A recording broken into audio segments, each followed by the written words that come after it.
Titan Gaming, what's up, man? Welcome to the stream.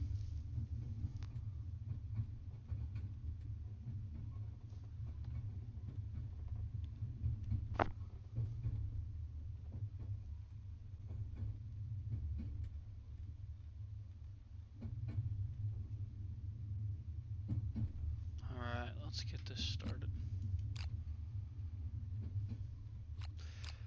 Bill, I tried to mess with the settings in the stream. I think that I have decreased the latency, so there should no longer be a minute-long delay. I'm not sure what that will do to the quality of stream, but you'll have to let me know if it's different than previous streams.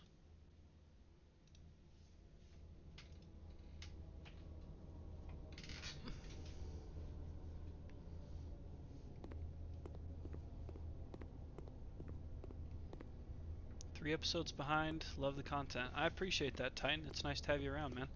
Sorry you can't stay, but appreciate you dropping in and saying what's up. Don't worry, we won't spoil it for you, but hopefully sometime you can join us on our live journeys and be a part of it as it's happening.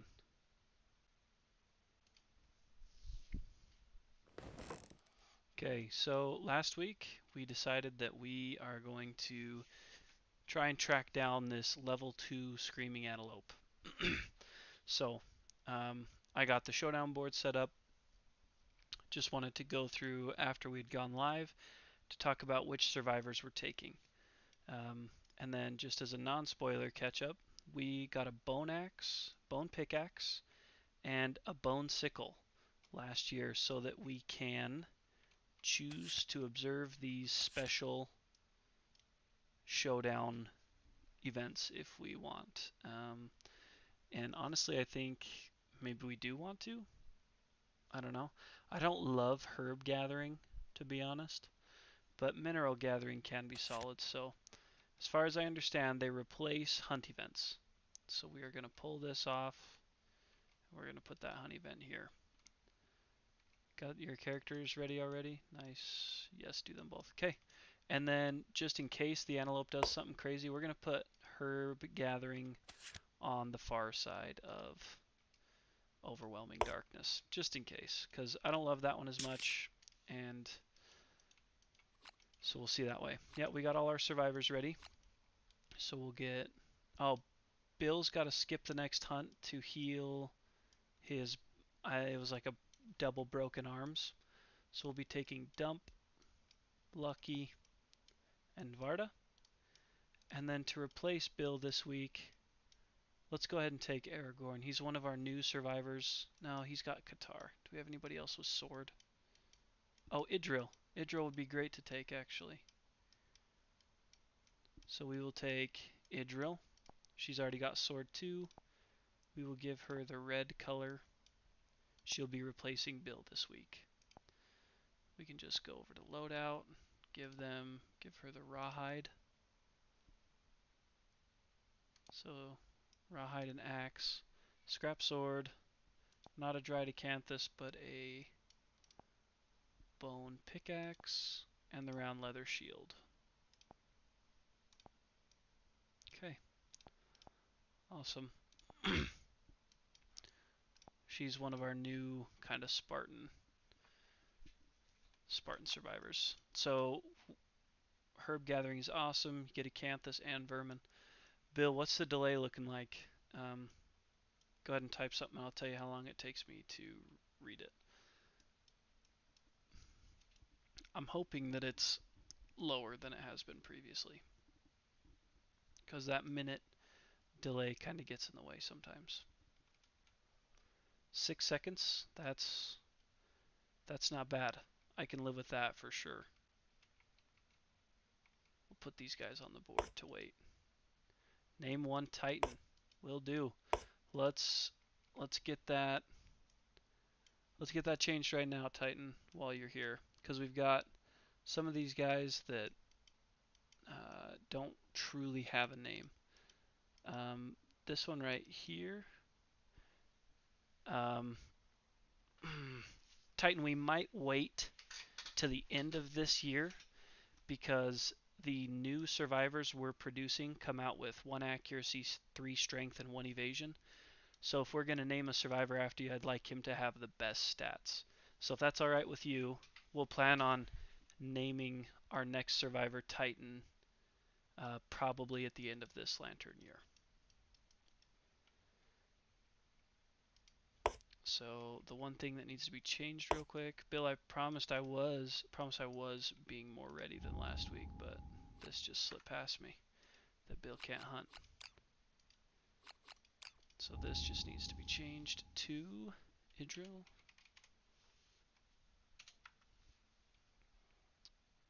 And simple as that. Bingo. Okay. All right. I'm pretty okay with that setup. We've got our 4 departing survivors. They've all got the right gear. I guess we can make sure that Dump has the bone sickle. Okay, that was a good check. Bone sickle. We didn't really do any gear, so we're going to be doing a showdown against the level 2 Screaming Antelope. And depart. So it says our departing bonuses have been applied. Let's go ahead and just be sure and add what we need to here. So Idril gets this +2 temporary evasion from your gear. So 1, 2, 3 armored every location. That's good. And then +1 more survival when departing. Puts her at 6. This always keeps up pretty well with Dump. I probably forgot to put the skull helm in there though. So skull helm for Dump gets him a little bit of head armor just in case. Come up here to Lucky. Oh, Lucky's got 17 insanity. We'll need to keep an eye on that for sure. So +1 temporary strength. Okay. And then with Katars we get 2 more strength and a speed.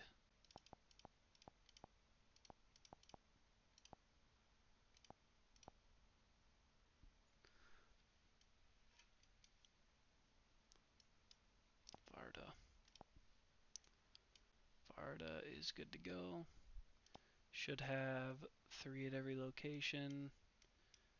Varda gets some good stuff. 1 temporary luck. 3 insanity. Plus, so 4 insanity and 1 survival. Maxed out on survival. Sanity's there. Okay.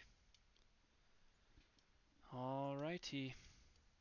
Let's go ahead and get after it here. I think they would be max survival too. Alright, so we're just going to stick with our normal rotation here. So now Dump will actually be the first one to reveal our hunt event here. Migration. That's kind of what I was actually terrified of getting this card. Some unseen force has set off a massive migration. Nothing remains but uprooted acanthus plants and shattered ground ruined by hooves. Move the Screaming Antelope 3 spaces away. 1, 2, 3. The very last space. That is disgusting. Okay. So here's a random hunt event. Bill, I'm not liking that already off the start. I'm also tossing around the idea of doing some background music while we play. I have a playlist that me and my buddies listen to when we play, but I think it's copyrighted, so we might have to try to find some non-copyright music to just have quietly in the background. Okay, where's our white dice at? I did find the terrain cards also, by the way. When I logged back in to look for them, they were just here, so that was a big relief. but I'm not seeing our white dice.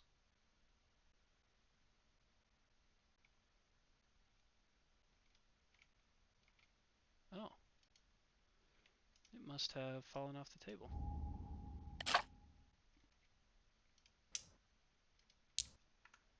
Okay.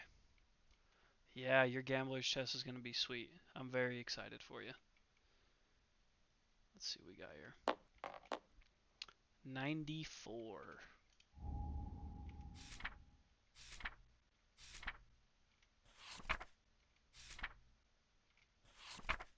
Okay. Sickening mess. That sounds good. Sickening mess. The survivors come upon a patch of badly damaged ground. The stone faces are cracked and debris is strewn everywhere.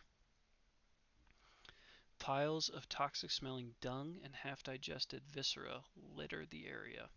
The survivors approach, but survivors with squeamish disorder refuse to go any closer. I don't believe we have anybody that's squeamish. We don't. Okay. Insane survivors consume what they find and make themselves sick. They gain -1 strength token. Sane survivors stop to investigate the mess. Each gains a courage. Dump's not insane. Idril's not insane. But Lucky and Varda each get -1 strength token.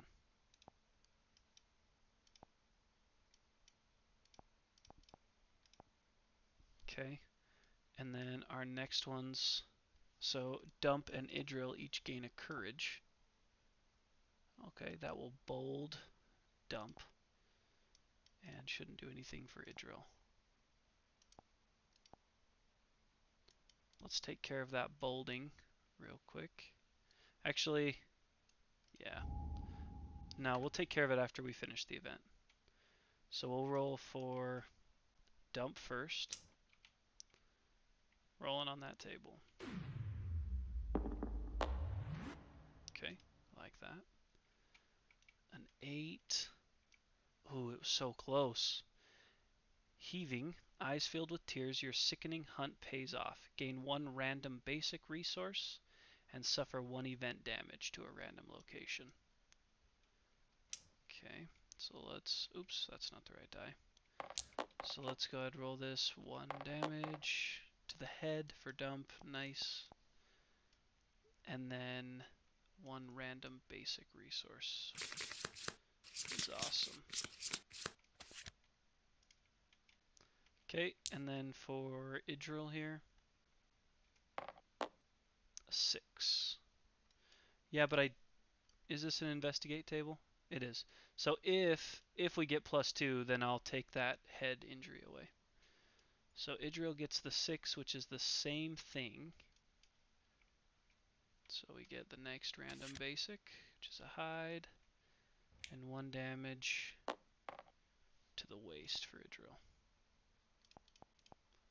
Okay, now let's go to bold.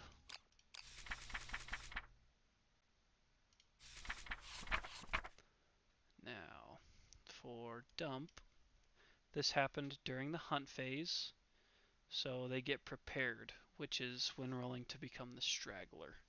So the investigate, the +2 must come from understanding rather than courage.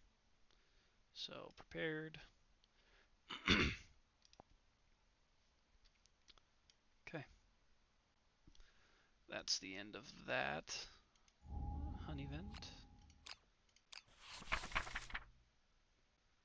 Let's go back to our normal hunt events. A total prediction of 25 resources. Guts to steal all the acanthus before he eats it. Yeah, I'm gonna be more worried about making it through this hunt, Bill. I'm a little worried about it. Okay, our next one is grazing field. Acanthus leaves sprout from the crevices in the stone ground. The survivors spend time gathering and eating the small leaves.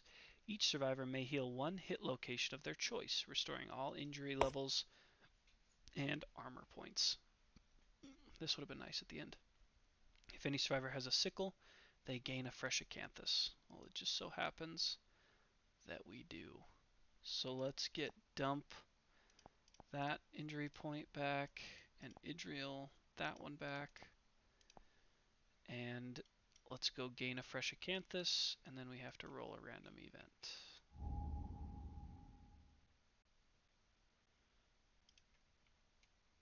Okay.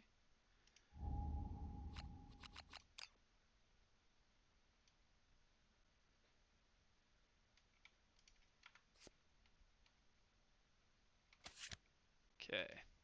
Good start. 3 resources. And here is our random hunt event. 20.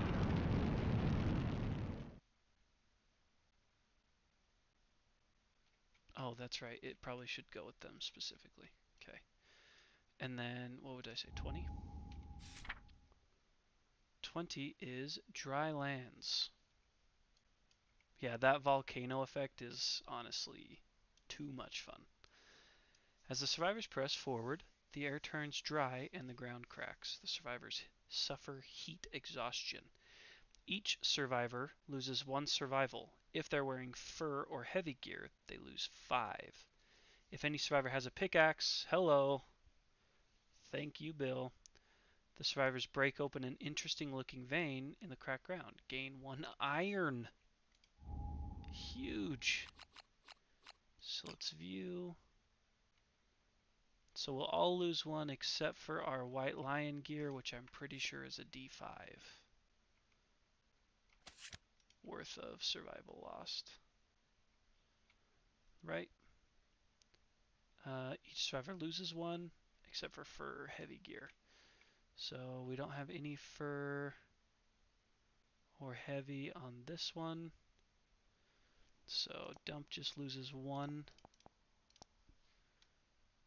Idril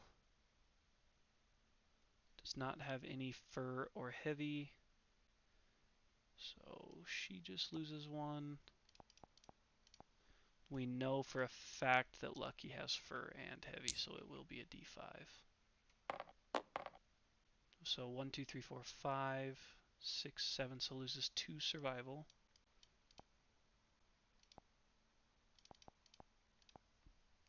And then I don't think we have any fur or heavy fur. Bummer. And then here we have 3.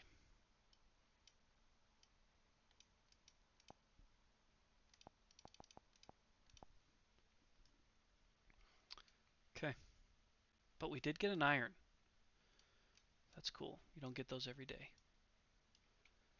So now we're on to our special hunt event, which is actually mineral gathering. I should have put it after overwhelming darkness. I just didn't assume that we would get there. So mineral gathering. Alright, so this is just a roll. Yeah, I just wanted to experience it. I didn't want him to run away 3 spaces, so let's see what we got here.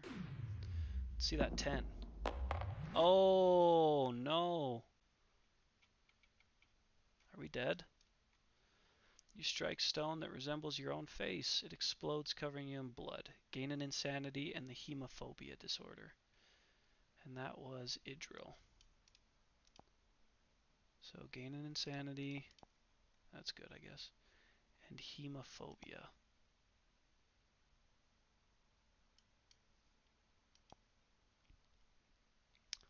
During the showdown, whenever a survivor, including you, gains a bleeding token, you're knocked down. Yeah, that sucks. But the axe isn't broken. So that's good, I guess. Hemophobia does suck big time though. Okay, so if we're going in order, this was migration, random. That was that one. We just did mineral gathering. So we'd be back up to the top at dump here. As we move on to this one here. So dump will be revealing this next random hunt event.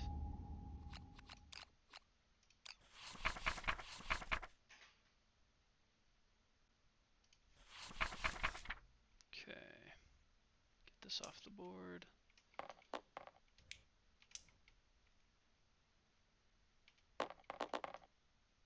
25. All right.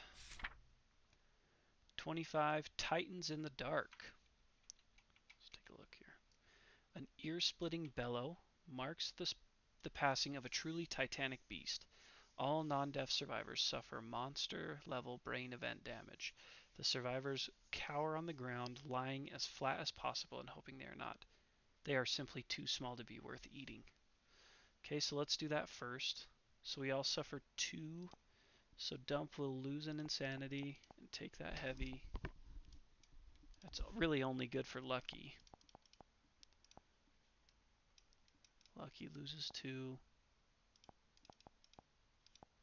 Oops. And then Varda loses 2.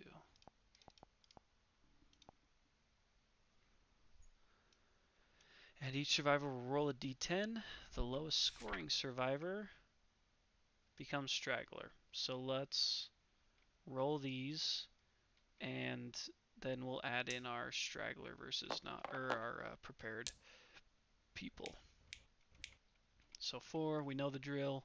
We just do it in order from top to bottom.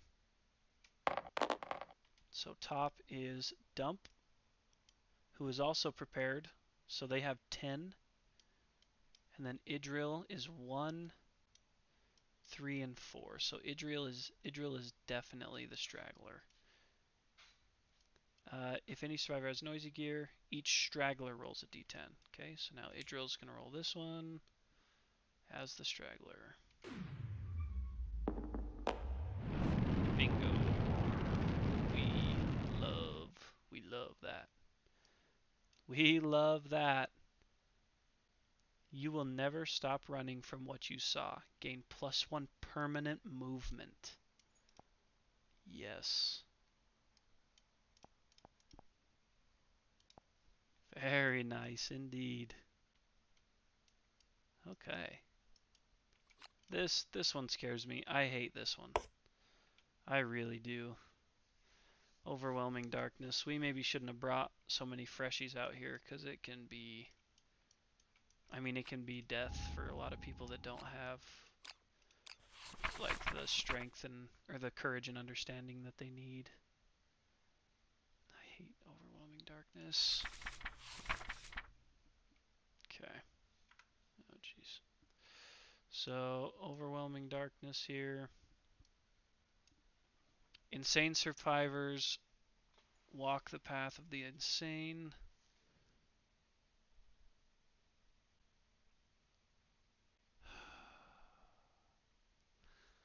So who do we have for... So Dump will walk the courageous, Lucky will walk courageous.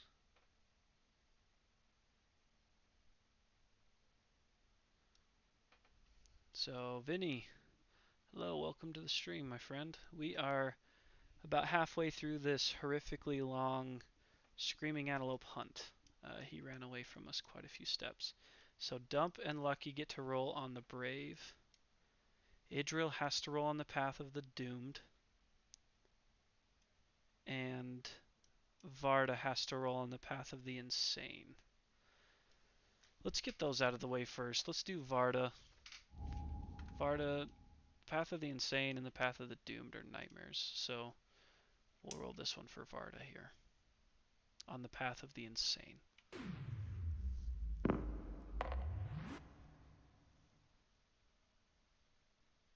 I don't even think that matters. I don't think it matters what path you walk. If you roll a 1 in Overwhelming Darkness, I think you're just dead.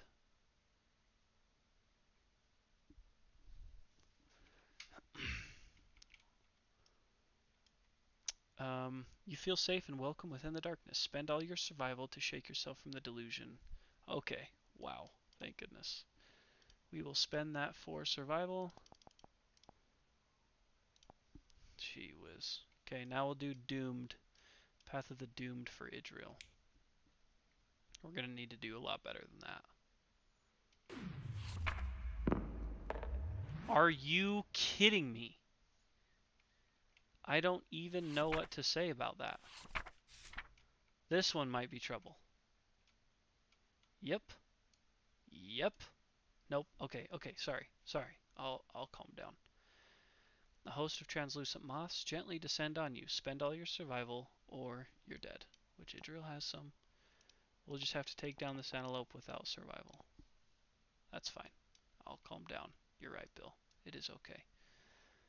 Alright, now we'll roll for dump and for lucky on the Path of the Brave. No way this is a 1 3 times in a row, right? No way. The odds of that are unreal. Okay. Different, but not really. Path of the Brave for dump. You punch yourself in the face to chase away doubt. Gain -1 accuracy token.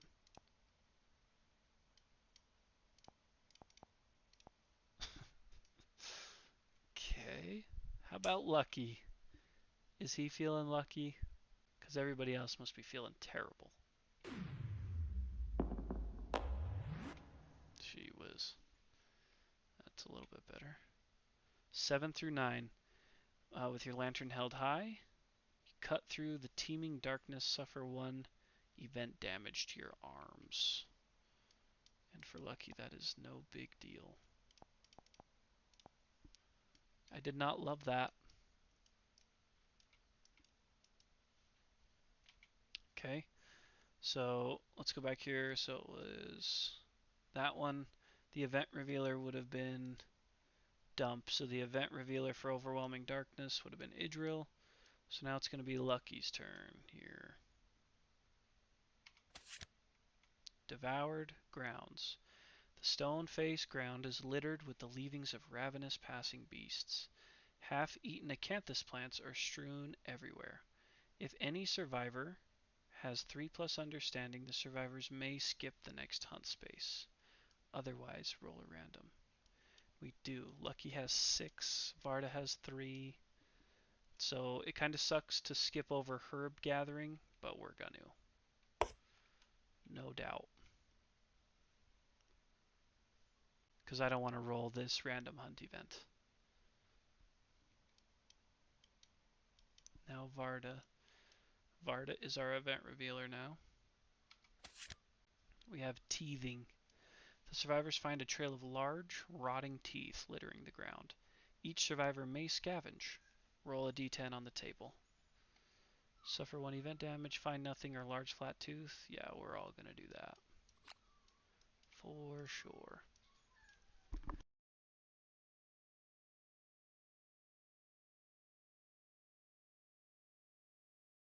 One second, I'll be right back.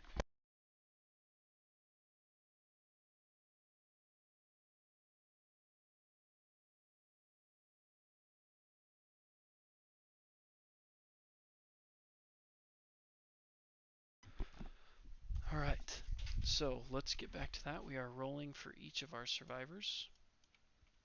We'll start things off with the top of our list with Dump. Dump rolls a 7. Idril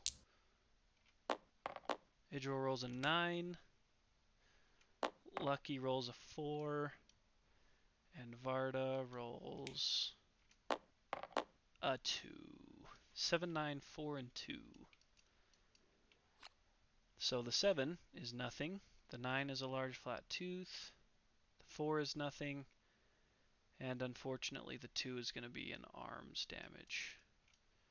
And that was for Varda. Varda takes 1 to the arms.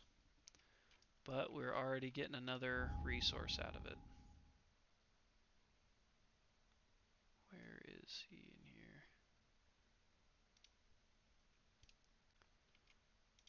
Okay. Need 1 large flat tooth. Thank you. Another bone. Nice. Okay. So I believe that puts us through that. Okay. And honestly, I don't remember who the event revealer was for that. Was it Varda? So 1, 2, 3, 4, 5, 6, 7, 8, 9. 1, 2, 3, 4, 5, 6, 7, 8, 9. So that would have been Dump. So now Idril is the event revealer here. for our last random basic. Okay, we're going to get all these other dice out of the way first. And we'll take these two. 61. So we got to go to our contents. Did skip a space. Vinny, you are correct. The reason we skipped a space was because... Oh, okay. Thank you. So it's actually dump is the event revealer. I got you. Yes. You are correct. Wow, that is definitely not the page that I meant to go to. That's nice. Okay. So we need to go back to our hunt events.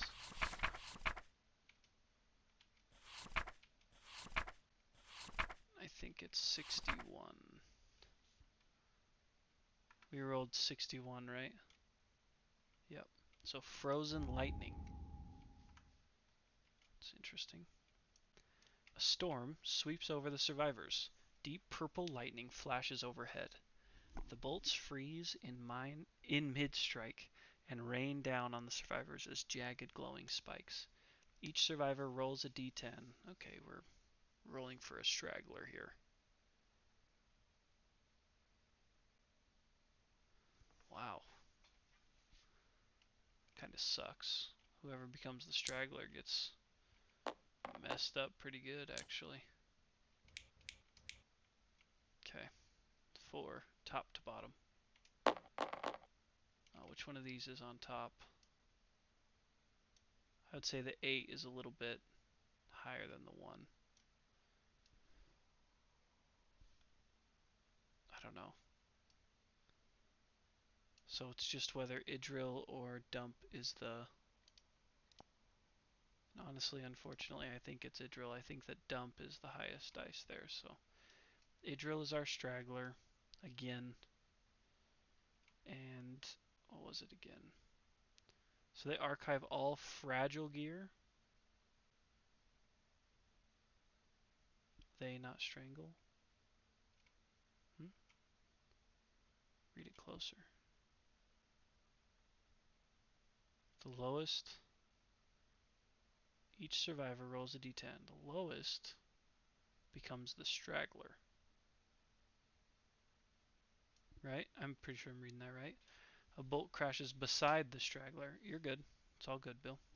Catching them in an explosion of razor-sharp crystals. They suffer 1 d5 event damage to 2 random locations. Do they have any fragile gear? No. Thank goodness. But we get 2... is it just d5? I think is what it said. 1 d5 event. Okay, so this will be for the first spot.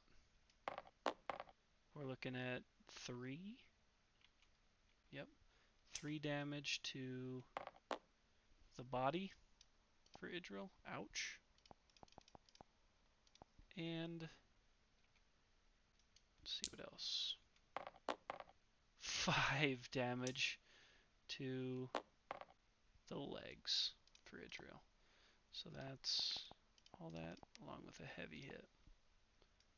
Bummer. We are going to need some Acanthus for sure. Okay. We did it.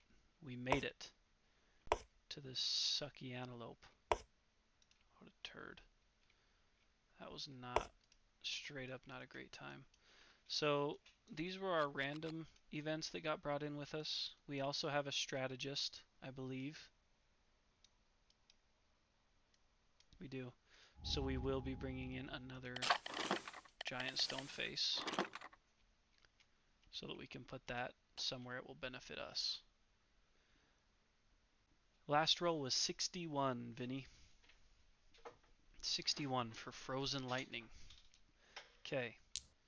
Now we are ready to get this showdown underway. So the way this is all set up, but let's make sure there's not any So it does not show the monster's orientation. So we are going to face him away from us so that we can see his blind spot. And then let's set this up right. The 5. I mean the 5. Oh, that was for the second D5 damage to a location. So the way I do it is 1 through 5 is its actual number, and then 6 is equal to 1, 7 is equal to 2, 8 is equal to 3. It's just a little bit quicker than doing the division math, and so that I don't round the wrong way. It's dumb, but that's just kind of the way I've done it. So, let's see where we can put this other giant stone face. It just has to be 5 spaces away from all board edges. So let's go 1, 2, 3, 4, 5. Put that one like right here maybe. So as far as setup goes, we want to get our bowman up on the rock as soon as we can, and then we want our heavy hitters to get to the blind spot.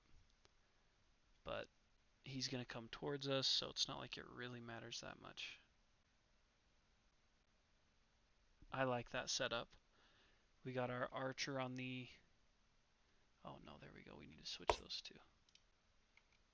So we got our archer on this outside edge so that she can jump up on that giant stone face and get that advantage early on. Now we are fighting a level 2, so his toughness goes up to 10, and he gets +1 speed and +1 damage token. Damage, speed. Those are not much fun. You guys will need to help me remember that in case I forget. So Diabolical, at the end of the monster's turn, target a random survivor in the trample zone. Full move through that target. If there is no target, full move forward. That's kind of... I remember that one. That's kind of frustrating to deal with. And then this has trample. Suffer damage equal to monster's level. So we'll need to remember that's worth 2 damage. Okay. Let's get this going. Let's see what his first turn is all about.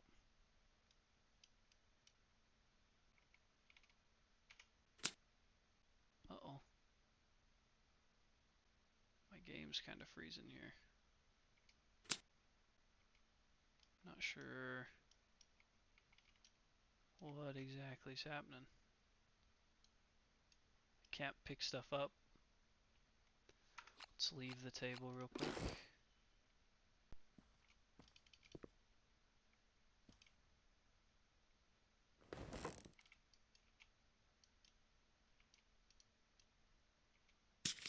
No, it's not good. Something's off. I can't pick up cards. Let's go ahead and quit and then jump back in. Sorry about this. I'm not sure exactly what's going on. I haven't had this issue before.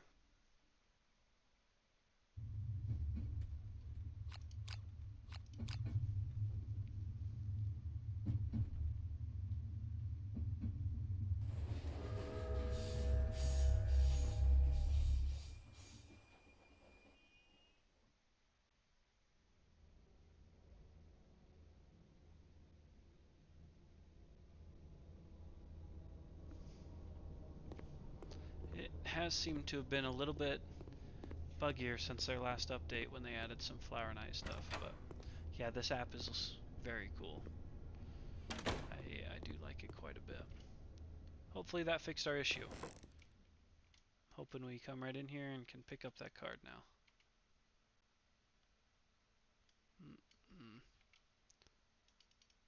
Apparently it did not fix it. Because I can't even pick up my minis now.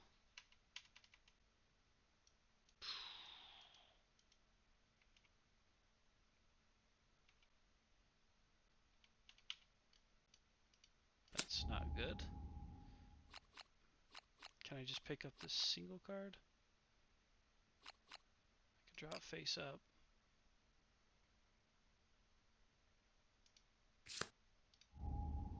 This is not good. I don't really know what to do here. Because the issue is that, like, I can't pick up anything. So if I hover over it to pick up these dice, I can't even pick them up.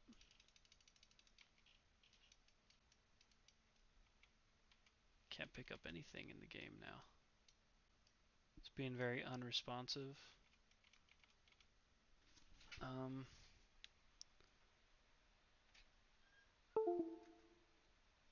Try to unplug my stuff and plug it back in.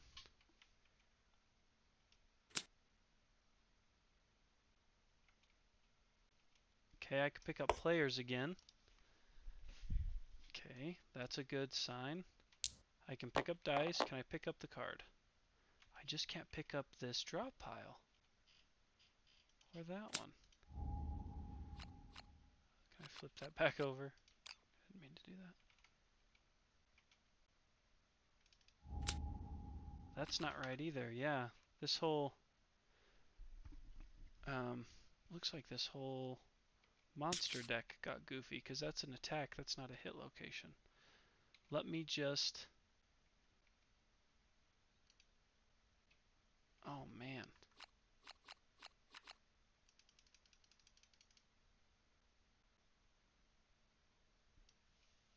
Yeah, I'm actually not totally sure what the issue is with this. Because it won't let me draw cards or anything. So, try another one of these, I guess. I would rather not do 2 videos. Because I don't think it's actually my stream that's causing the issue. I do think it's the app. I might need to like reset up the Screaming Antelope hunt so that it reshuffles and does everything again. Maybe I'll try to do that before I try to pick anything up. I'll just go straight to the Screaming Antelope and see if he can reset for level 2.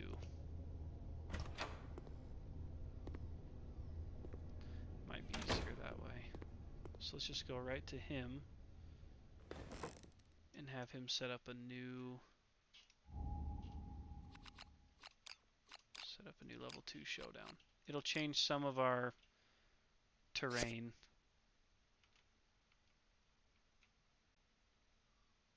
Not really, I guess. It's mostly the same terrain.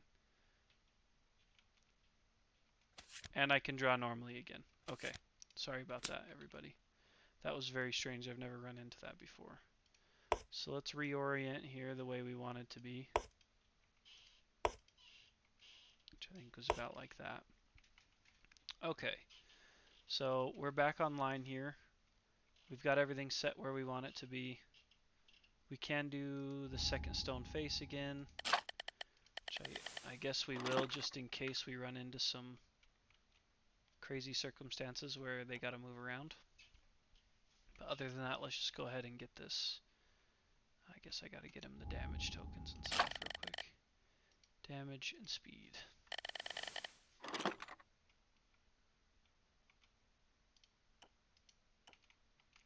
Alright.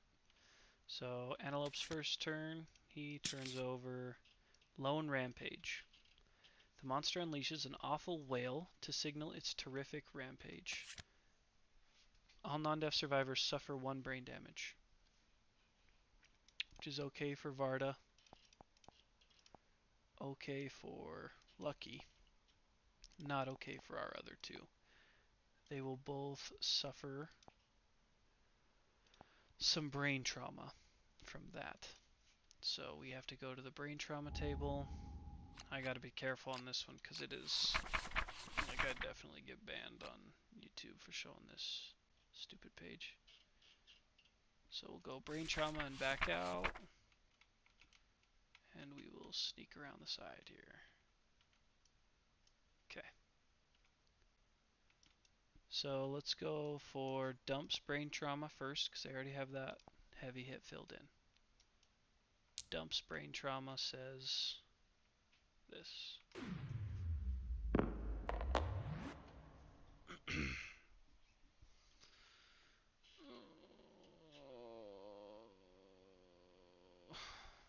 Do we have anything that adds 1 to the brain trauma rolls? Is that, please tell me, something we picked gets us +1 to brain trauma? Bill, I know you're kind of my rules guy. I know you'd be the one to know. Oh, it doesn't matter. No ifs, ands, or buts. The survivor is dead. Doesn't even matter. Dump is just dead. Ugh.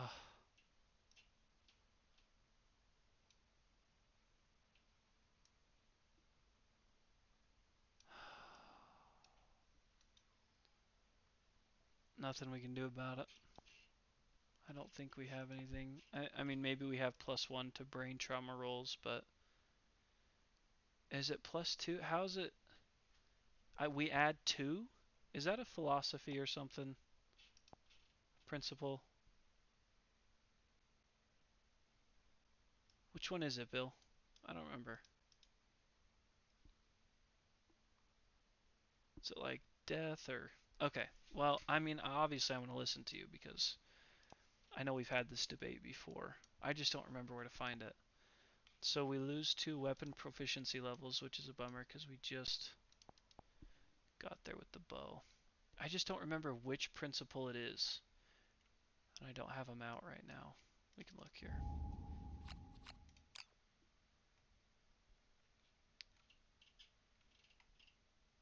It's not protect the young. It's not graves. It's not barbaric. Accept darkness. Thank you. Add +2 to all brain trauma rolls. Bingo. Okay. So that's dump taken care of. Which actually isn't...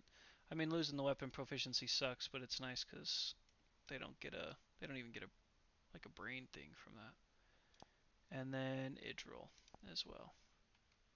Which I want this one to be light because I like her. And she's strong. So, come on. 4. So +2. So 6. 6 is danger seizure. Lag is bad. When did that happen? That's not good. You might try closing and then coming back in. Danger seizure. You thrash about wildly, dealing 1 damage to yourself and every adjacent survivor. Gain a random disorder and 1d5 insanity. So that's Idril. Okay, so just... Who is that right next to her? Just Varda takes a damage to a random hit location. That's going to be the legs for Varda. So Varda takes 1 to the legs. And then Idril needs to take 1 to her body. Oh, jeez. It's a light hit as well.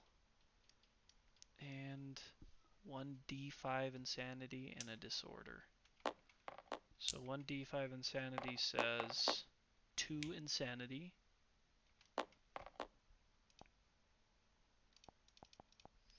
And her random disorder, aside from hemophobia, which is already a huge bummer, is going to be squeamish. You cannot depart with any stinky gear in your gear grid. If a status or effect would cause you to become stinky, lose all your survival. Okay, let's go ahead and flip this page just because it's such a wild page. What was that even for? That was for this first part. That's so terrible. Okay. Zone of Death. All knockdown survivors within the zone of death suffer 1 damage. All standing survivors, which thankfully we're not even close. 1, 2, 3, 4. Yeah, not even in the same realm. And that's the end of his attack. So now he's going to perform Diabolical, which full move. At the end of each monster turn, target a random survivor in the trample zone. And the trample zone is freaking everywhere. He's got 8 movement as well. Holy crap. So he'll turn because we're in the trample zone here. He's going to come at us. 1, 2, 3, 4, 5, 6, 7, 8. Holy cow. That was close. He got right up in our business there. I do agree, Bill. I think that eating Acanthus is going to be big, but we got a whale on this guy early on as well. That's going to be a big part of it, I think. Can he run over that stone face? He may not be able to. So 1, 2, 3, 4, 5, 6, 7, 8 is what he actually would have done. Okay. Now we gotta... He can run over it? Okay. Whatever. Doesn't make much of a difference. So now we gotta strategize a little bit here. We need dump on top of that rock. So 1, 2, 3, 4, 5. And they're going to have to spend their activation to climb up onto the rock. Isn't that how it works? Or would she need 6 movement there? Move onto any space occupied by the giant stone face. Okay, perfect. So we did that right. So now that she's on the rock, she spent her activation. I don't know if I want to try to shoot the arrow because I'd have to spend 2 of her survival to dash and surge, or we just use the cat eye circlet. I think we'll just go for the cat eye circlet here. So we'll have to surge with dump. Dump will spend a survival to look at the cat eye circlet. So we can look at the top of these 3. 1, 2, 3. So we're safe. Giant tongue is -2 toughness. That's almost a guaranteed hit for one of our tough guys. 1 space away from the attacker. So Restless Shoulder will want to make sure that nobody's going to get hit when he jumps back. Okay. So let's flip these back over. We're going to put them back in this order. Put that on top. Come on. Okay. And then all these guys are pretty tough. Idril's got 3 strength. Lucky's got 3 strength. Let's try and get in there with Lucky first. So 1, 2, 3, 4, 5. Does he have 6 movement? Is he one of the ones that gained? He does. So he gets to the blind spot. Now he's going to attack. He's attacking with Katars. And he's got that +1 speed, so he'll be rolling 5 dice. No accuracy bonus. 7+, blind spot makes it 6+. So 5+, so we're rolling 5+, hitting on 6s or better.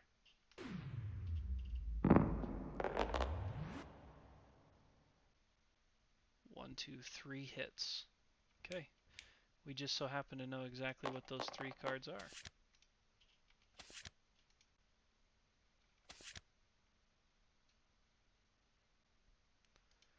Who's got the Acanthus right now? Okay. Dump does. Does Dump have any...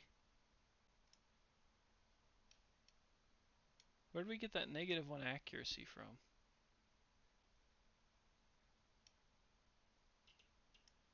Is that a honey vent or something? It was temporary. I don't remember exactly where we got it. Oh, from overwhelming. Now does the Acanthus fix that? Archive this to fully heal 1 hit location. So no, not really. That's okay. Alright, we're just going to do this. So actually what we're going to do is we're going to do that one last. We're going to do this -2 toughness first. Because nothing serious comes out of that. So he has a toughness of 10. Lucky has a strength of 3 plus the Qatar strength of 3, so 6. And then, so 2 plus for this first card, and we hit. 2 plus for the successful wound. That was close. But it is a success. So in the case of a wound, if the wound attempt is even, suffer brain damage. If it's odd, gain an insanity. It is odd. Okay. So let's put that in there. We need to draw this face down. Heal hit location and armor points. It's really good. I use after, before they attack me. Lucky got lucky with his insanity. Indeed. Okay, let's go after Restless Muzzle. So this is just back to our standard 4 plus for a successful wound. 4 plus. 7. Okay. I guess that doesn't need to be flipped, does it? Oh, now they just go down face down. Lags 1 second. That'd be crazy. I tried to put it on ultra low latency so that, I don't know, just so that we could more efficiently chat about everything in the game. Okay, and then, so before I forget, with Lucky, he has hit his proficiency point. Awesome. I'll go ahead and keep it that way. Has there been a drop in like stream quality? Is it foggier or laggier? Anything like that? It did say it might. 4 plus. Sixer. Hello.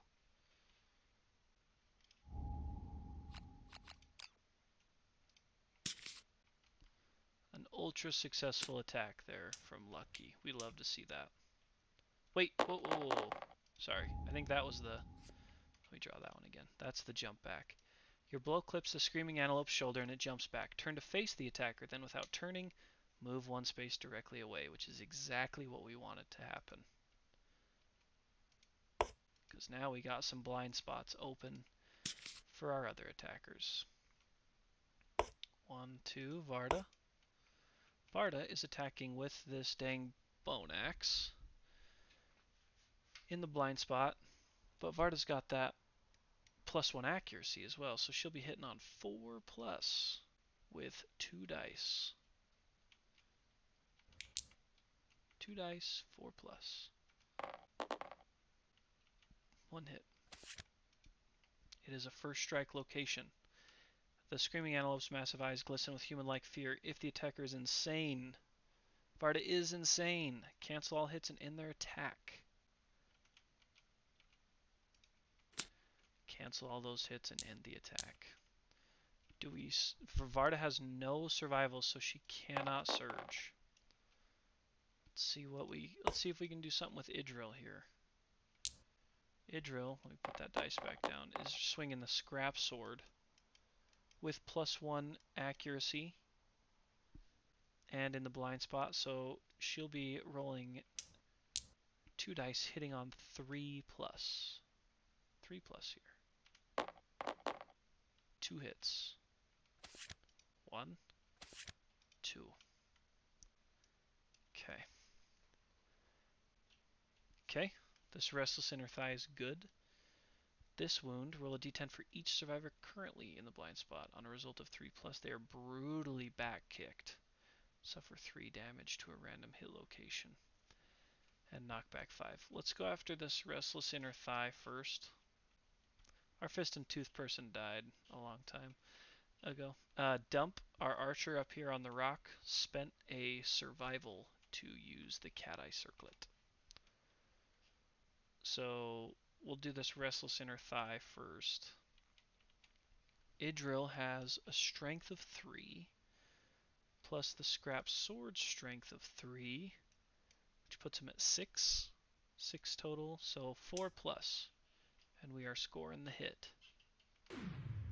4 plus. Sixer.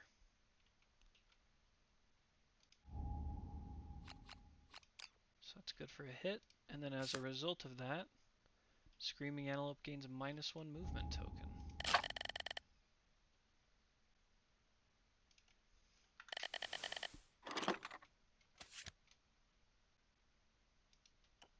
Okay. And this last wound is not great. Definitely not great. A crit here would be great, because then we can cancel that wound. Come on, crit. 10. Ah. Oh, metal tokens for your strength and accuracy and such, Bill. Those would be pretty sweet. So we do successfully hit, draw face down, but now we have to do this. Ouch. 1d10 for each survivor. And then it's a result of 3+. Okay, let's go for Varda first. Maybe we'll get under a 3. 4. Knockback 5 and 3 damage. So she doesn't even knock back because she's against the freaking board edge. So we just get 3 damage to a random location. 3 damage to the legs for Varda. 1, 2, 3. Varda's got that Acanthus though, so it's okay. Should we eat the Acanthus now and get those legs back up to where they should be? I think yes. Just in case we roll another legs here. That way we don't have to suffer the severe injury. So we're going to go ahead and do that. Discard that. Varda's armor points go back up to 3. And now we can roll this carefree. Body.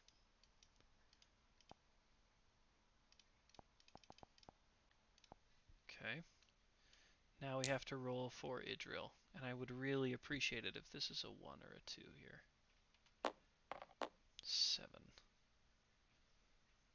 Wait, whoa. To a random hit location. I am so sorry. I don't know what I'm doing. I thought it was 2 hit locations. So Varda's body comes back. So we just take this 3 damage to 1 location for Idril. To the hands. The arms. We need to get Idril some Acanthus. Bad. Needs to heal up a few spots.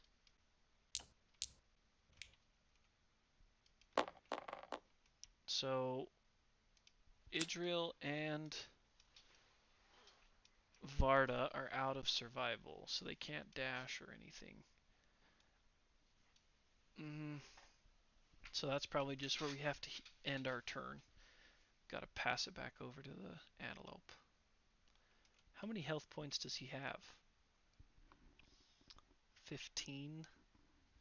15 cards, and we've only... Don't look too closely. 1, 2, 3, 4, 5. So we still got 10 damage to inflict on him for cards. Our next one is Slam. Closest knockdown survivor or furthest threat in field of view in range. So 1, 2, 3. And it will be 2 speed, 2 accuracy, 2 damage. So I don't believe we have any evasion with dump. So it's just going to be probably some hits here. 1. 1, 1, 1, 1, 1. Yes. So we can either take the 2 damage here, or we can dodge it. What's Dump looking like? Dump does not have much armor, so we're going to spend a survival to dodge that other hit.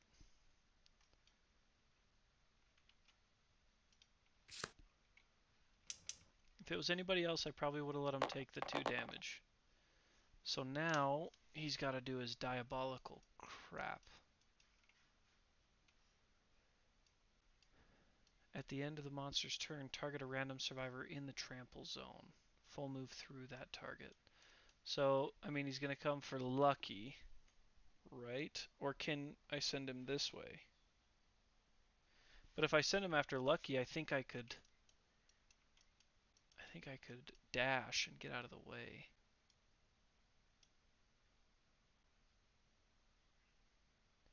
It's just trample, right? I want to keep him close.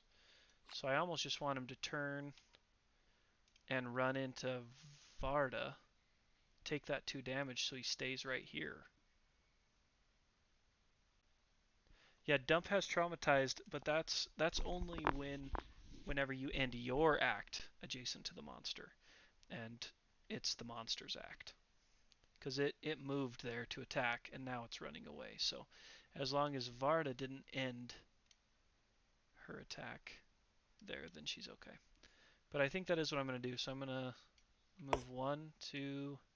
I mean, pretty much just going to get knocked over. Actually, she'd probably go over here. Move over there, and you're knocked down. Just comes right into him there. Now Varda's going to take 2 damage to this location. 2... Oh, that's okay. We gave him the armor points back. It says random. I always roll for random. Well, it was just between Varda and Lucky. Those are the only two, because he can't move through Dump that way. I see what you mean, though, when it comes to rolling. So we'll kind of back this up a little bit. We'll roll a dice. Even numbers, he'll go after Varda like we did. Odd, we'll have him go after Lucky. Odd goes after Lucky. Okay, so let's back this up. Varda's back on her feet. I don't think we took any points away from anybody. We didn't. So now he's going to turn and come after Lucky. But I think I can dash out of the way of this, right? You guys tell me. See what you guys think. Is there enough of a break in the flow that I can dash out of the trample zone?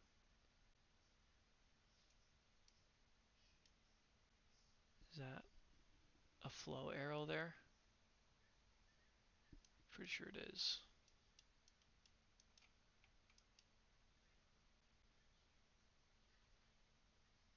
Pretty sure it is, but I could be wrong.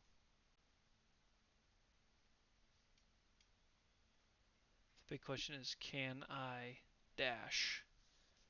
Or do I have to get hit by Diabolical? I'd like to know what you guys think.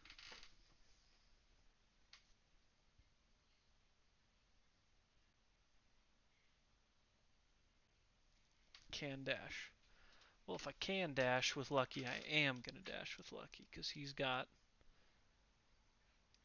5 survival still. So I'm going to do that. So I'm going to dash. 1, 2, 3. We'll go here.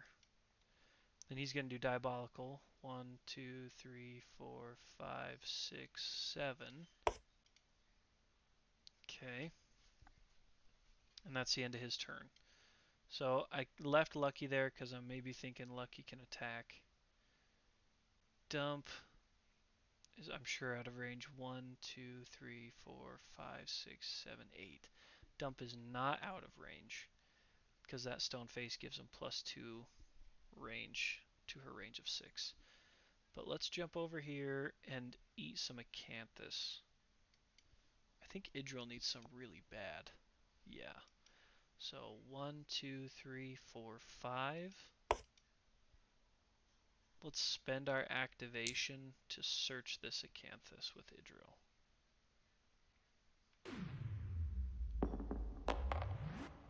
I'm pretty sure that's just damage to the arms location.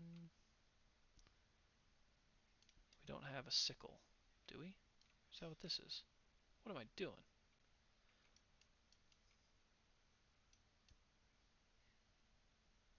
Suffer 1 arm damage. Okay. I kind of forgot about the sickle. I don't know what I'm doing. So 1 arm damage for Idril. I need to have the other one. I probably need to have Dump search them and then hand the stuff off. 1, 2, 3. We're going to have her jump down off the face for now.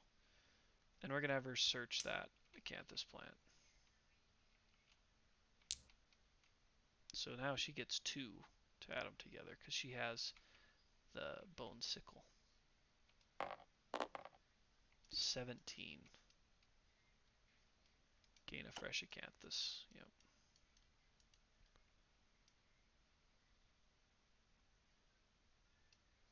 With the antelope armor, you start with 2 more acanthus plants on, do you?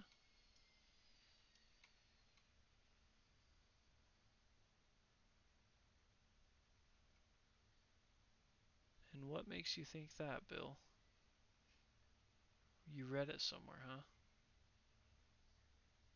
Not seeing it on any of these or the screaming armor gear.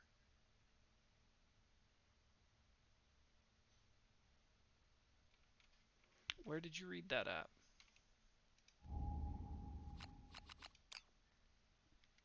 Let's grab this fresh acanthus back. Yeah, I'm pretty sure on gear. I did just read it. Gear's right here.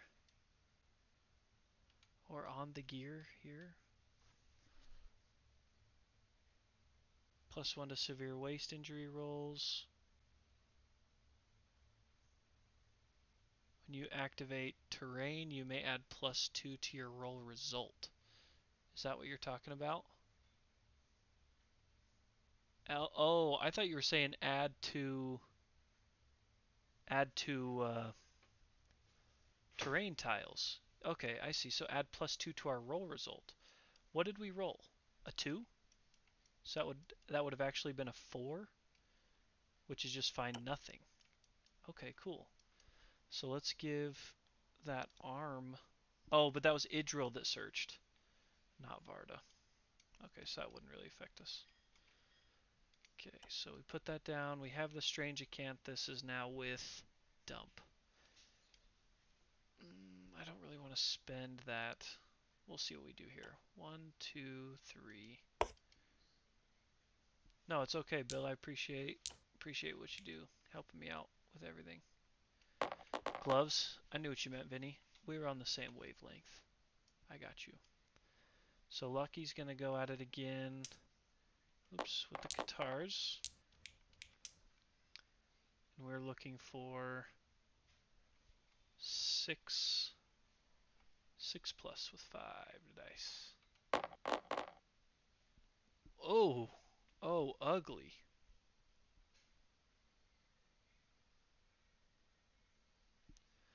So just 1 hit. Strike at the magnificent bushy tail. With our guitars, 3. And Lucky has 3, so 4 plus. 7. They're scoring good hits. That's for sure. Proud of how the team's hitting. The real question is, do I surge? I mean, I definitely do, right? Okay, but wait. Before I forget, Lucky dashed. So he would have, I don't know how I forgot this. He would have had to spend a survival, but he's, oh, and Lucky just spent it. He's not the one that gets to try to get it back. So I forgot to take one away when he dashed, I think.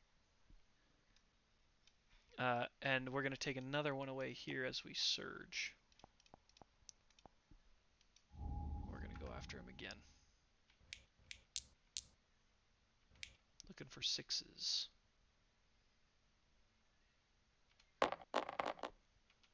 1, 2, 3, 4, 5. 5 for 5 on hits. I don't think we make it through this without pulling the trap. But if we do, this is going to be some serious damage. 1, 2, 3, 4. Oh my gosh, come on. 5. Yes! No trap. 5 successful hits with no trap. Okay, let's find... We're going to do this last regardless because I'm not dealing with this whole attack getting wiped out. Okay, this wound, full move forward in a straight line, that's actually going to be our last one. No first strike, just super dense. This reflex monster turns to face, not a big deal. So we can do that first. If you hit with a club or a shield, no big deal, we can do that one next. Giant teeth, it's not frail. I don't think we'll fail, so we'll bet on that, and then we'll do this wound last. Holy cow, that's crazy. So, okay. Lucky. Let's add this up so we know. Lucky has 3 strength right now. And then his Katars have 3 strength as well. That's not right. Did he lose a strength in the overwhelming darkness?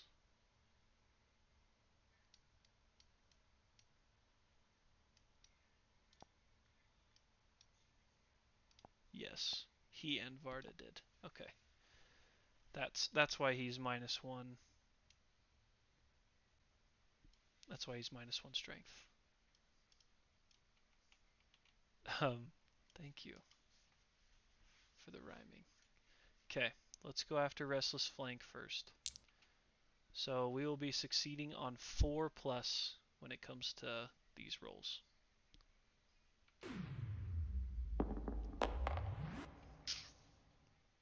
Okay. Not what we wanted.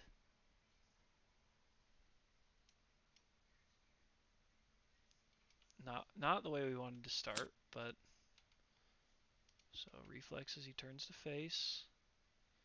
Let's get that stupid 2 out of here. Okay.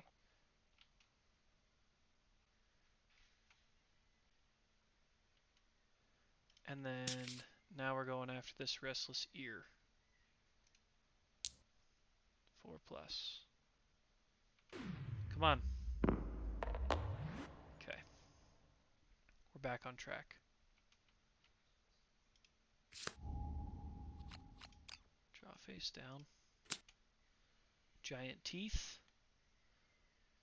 with a super dense location, which doesn't mean much for us. We need some crits. Look at that. I could feel it in my bones. I could feel it in my bones that it was going to be a crit. Gain 1 Screaming Antelope resource. Shuffle these puppies up. And a beast steak. Okay, there's a crit.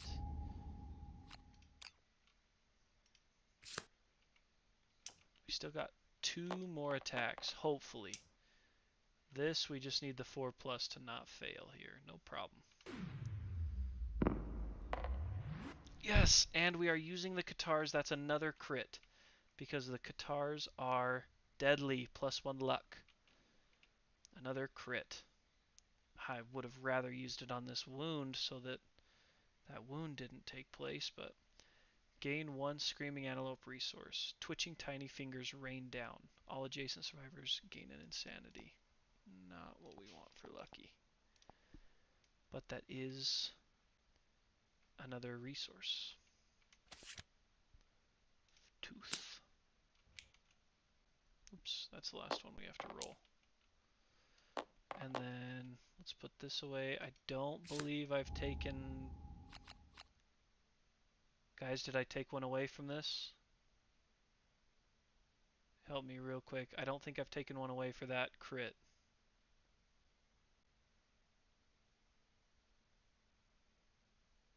I did a lot on that little turn. But I don't think I took one away. It's okay, Bill. I really don't think I did.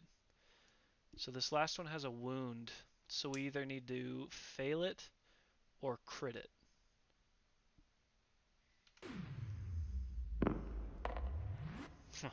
Or just hit it, I guess. Okay, draw face down. So, eating blueberry pie, jealous. I had some strawberry cheesecake tonight that hit the spot pretty good. Turn to face, full move forward in a straight line.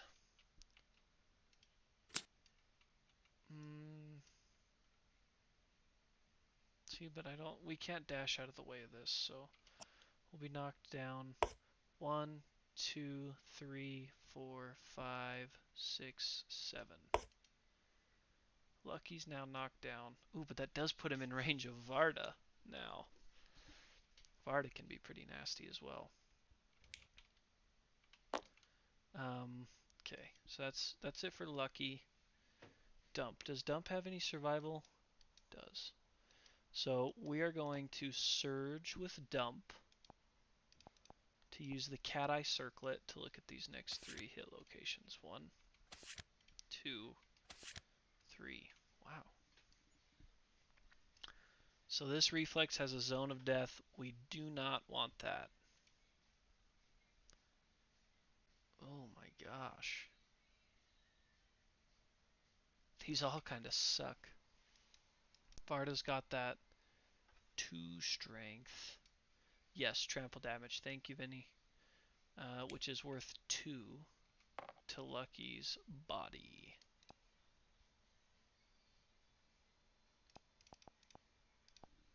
Dump needs to get weapon proficiency hit.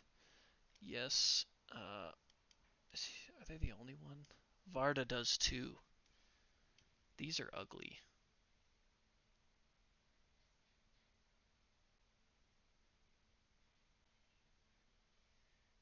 These are not good, but they're only failures.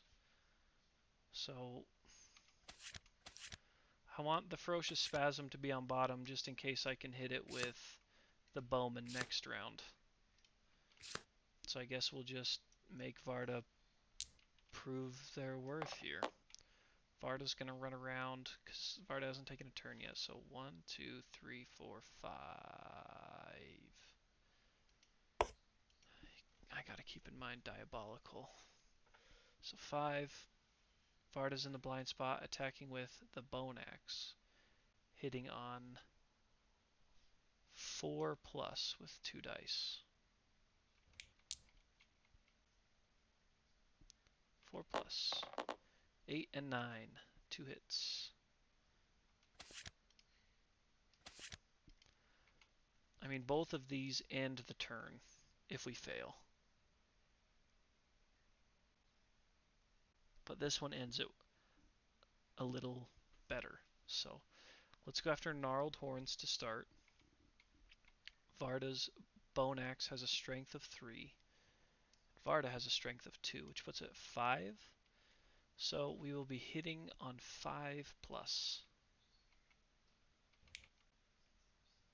5 plus with the Bone Axe. Critting on 9, 10. We really needed that hit. Oh well. Stuck, tugging frantically, it comes loose. Stumble, suffer knockback 5. Okay. It's a bummer, but that happens. And just... I think Lucky's knocked down on this space. Let's set him... Okay, so he's not. He's actually knocked down on this space. So, 1, 2, 3... Collision. 4... So I actually don't often have players collide with each other. I think that's the way it works. But I don't think they take any damage. I think it's just collision, so she's knocked down. You guys feel free to correct me if I'm wrong. But I'm pretty sure when survivors collide, they just get knocked down and don't take damage. She goes through. 1, 2, 3, 4, 5. And then is knocked down, though, Bill? I'm pretty sure they knocked down on collision. No damage, but is knocked down? Yeah, perfect. That's kind of what I assumed. So now, yuck. We're not in a great spot. Now it's the antelope's turn again. Chow down. Ooh. If there are no acanthus plants, discard chow down and perform a basic action. Full move the screaming antelope to the closest acanthus plant. If the monster ends its movement adjacent, it consumes it. Heal 1d5. Now, I don't think he can get to it because he's only got a movement of 7. I think we're all right. 1, 2, 3, 4, 5, 6, 7. See that? See that, Bill? Planned it out. All in my dome. Genius. All part of the plan. He did not. Oh no, on top of the Monster AI deck.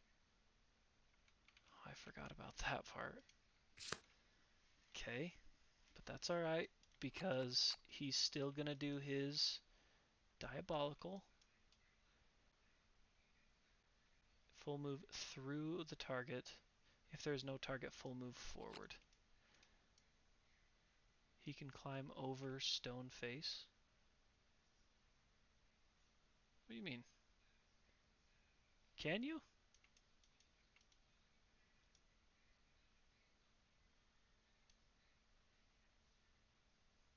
Interrupts monster targeting.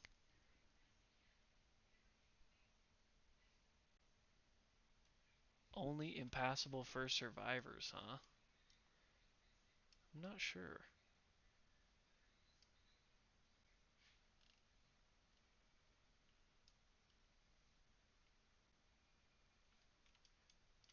I don't know if he can. Read it in the back of the book.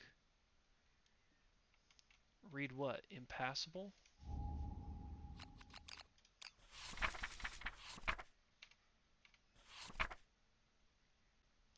A terrain special rule: a survivor cannot voluntarily move into or through any space. Impassable terrain stops all movement, including knockback. If a survivor is knocked down, they collide with the terrain before their terrain. It does block. Yeah, it does block sight.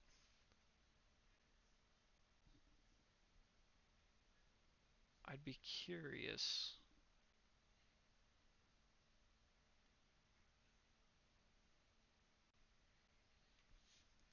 I didn't think they could. I didn't think they could run up and over. I knew they could attack somebody up on it, but I didn't think that they could run up and over it. Because they can get up on you, next to you, and attack you. But it's not like it's really going to matter, because that goes to the top of the deck, so he's definitely going to... They can run over, huh? Pretty sure on that one?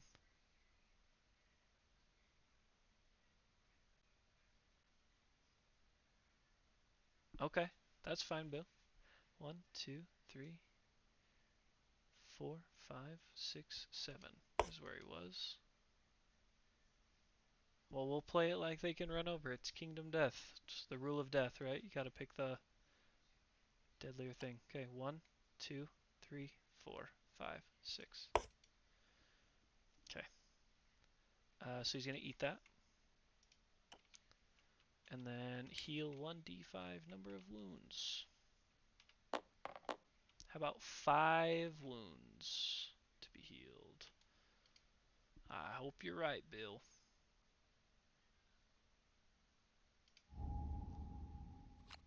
1,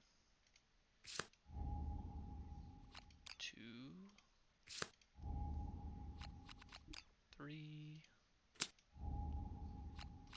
4, 5.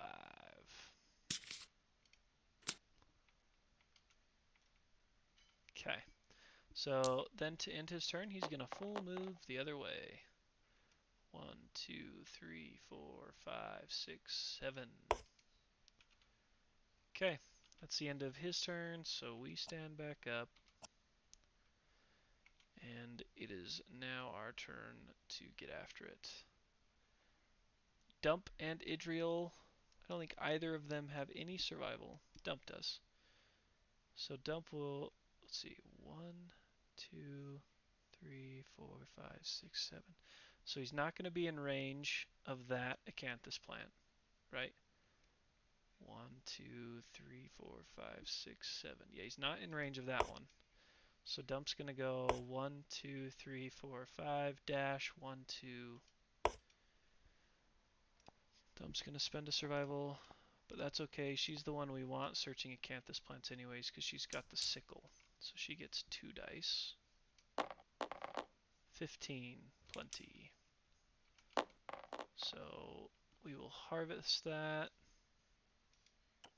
And she gets another acanthus plant. Not dead face down.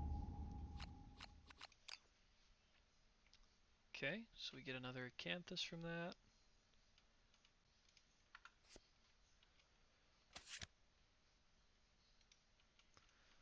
Alright, and then I know that Lucky still has some survival. He may not even have to use it, because he's got 6 movement. 1, 2, 3, 4, 5, 6. Perfect. Lucky will... I did do Diabolical. That's why he ran through his acanthus forward. Yeah, I put the acanthus on Dump. When she harvested it, I put it right here on her card. So now Lucky's going to search this one with just 1 die. A 9. So Lucky has now successfully pulled an acanthus.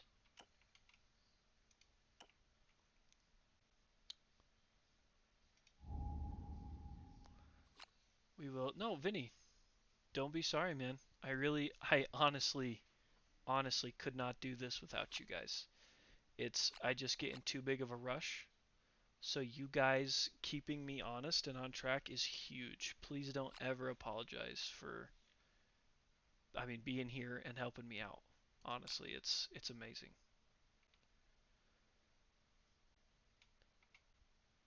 Fresh acanthus. Ooh, running low. And that was with who? Lucky. I think Lucky's doing okay on armor points. Yeah, body's getting a little low, but okay. So we know where he's going, and we know where he's gonna be, because he's gonna come up for this. Diabolical's gonna make him overrun it and go forward. So let's cut him off. Idriel can go 1, 2, 3, 4, 5. No, we'll go 4 here. And then Varda's got to come up. We got to get Varda moving. 1, 2, 3, 4, 5. Okay. Lucky's pretty much out of this thing for a while with his movement, with his distance from the fight. So we would be back to Screaming Antelope, and he draws Chow down, which is he's just going to full move to the closest acanthus plant. So when we pick him up, he'll go 1, 2, 3, 4, 5, 6, 7. Does acanthus run out, or is it infinite? I do believe it runs out, but I think like if we harvested more than there were cards, we would just kind of keep a tally of how many we really had. So I guess kind of infinite. Alright, and now Diabolical is going to send him 7 spaces past it. 1, 2, 3, 4, 5, 6, 7. Oop, not 8, 7.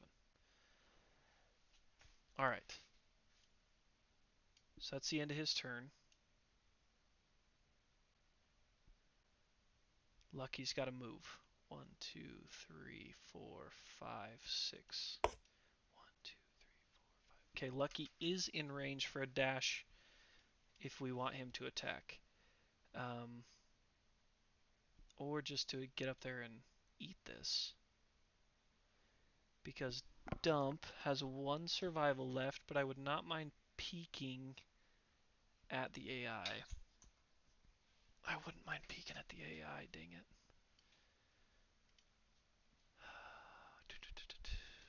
So Dump, 1, 2, 3, 4, 5, 6, 7. Dump will have to run and surge. That's a tough call. I mean, at the end of the day, it's not a tough call, right? 1, 2, 3, 4, 5, dash, 1, 2, 3, 4. And we will, I mean, we'll go after that. It's really not that tough of a call. 6. I don't even think we can Acanthus for that.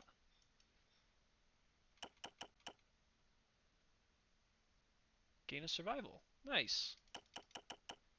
I'll take that. We get that survival back.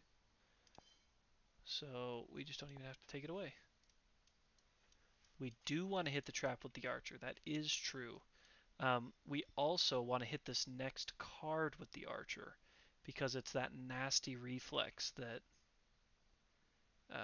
has like the zone of death and its adjacent spots all over. So I think we go after that right now with Dump because it's what we know is there. Otherwise, it's going to be one of these guys that trigger it and it's still going to be bad. So in order to do that, we'll have to wait for next turn because she moved, dashed, and then searched.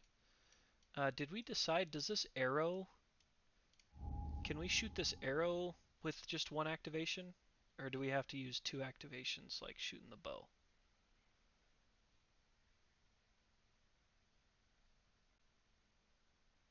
So we can shoot it?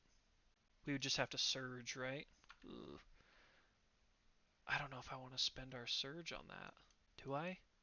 Yes, I guess I do. Dump, surge. We're rolling 1 dice. The accuracy's horrid. It'll be 7+ for us to hit that. To hit that shot and pull that card. Oh man, I don't know if we use that until we're back on the giant stone face or something. Because 7+, those odds are not great.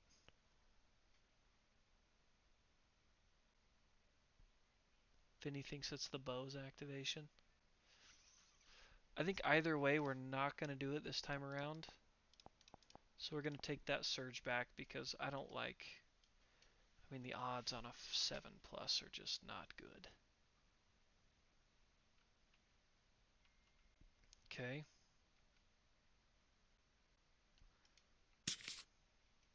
Oh, I put that on the wrong pile, didn't I? Okay. So this, he would still do Chow Down again. There's no Acanthus plants, so discard Chow Down and perform a basic action. And his basic action is a little more severe. So it's 3, 2, 2. 3, 2, 2. And who does he target? Knockdown, closest knockdown survivor in range. That's none of us. So no target is graze. And there's nothing for him to graze. If there are no Acanthus plants, instead move forward in a straight line. 1, 2, 3, 4, 5. Okay, so here's my question. Oh, believe it's so. The rules are really screwy in this game. Vinny, sorry I'm wrong. The fact says it doesn't get cumbersome. Oh, cool. You know, Vinny, I've actually never put in the time to look at that because I always thought it was cumbersome as well. And then a couple weeks ago, Bill brought it up, and so I just kind of ran with that. But that's good to know. Thanks for checking on that at the official spot. Here's my question: Diabolical. I mean, is he just gonna stay there? Because it would normally. Oh no. There's trample zones now. Sorry. Never mind. Oh, but nobody's in the trample zone. So does he just stay? Because he can't full move forward anymore. I'm gonna say he just has to stay. Oh, don't get the point if you wound with the arrow. It's awesome. Thank you very much.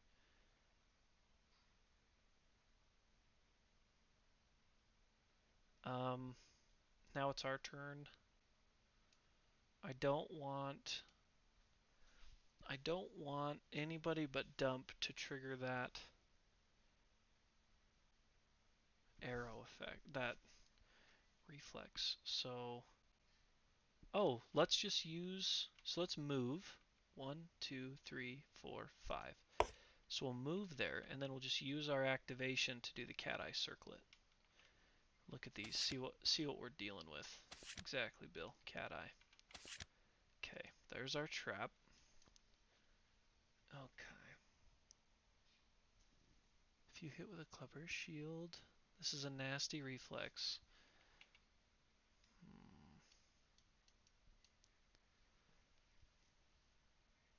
Attacker's doomed. All survivors adjacent to the monster.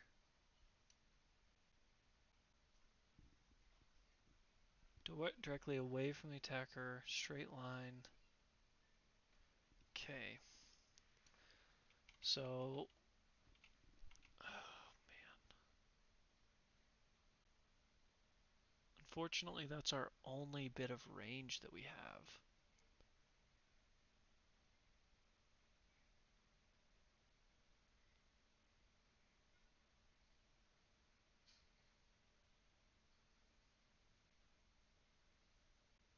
Okay.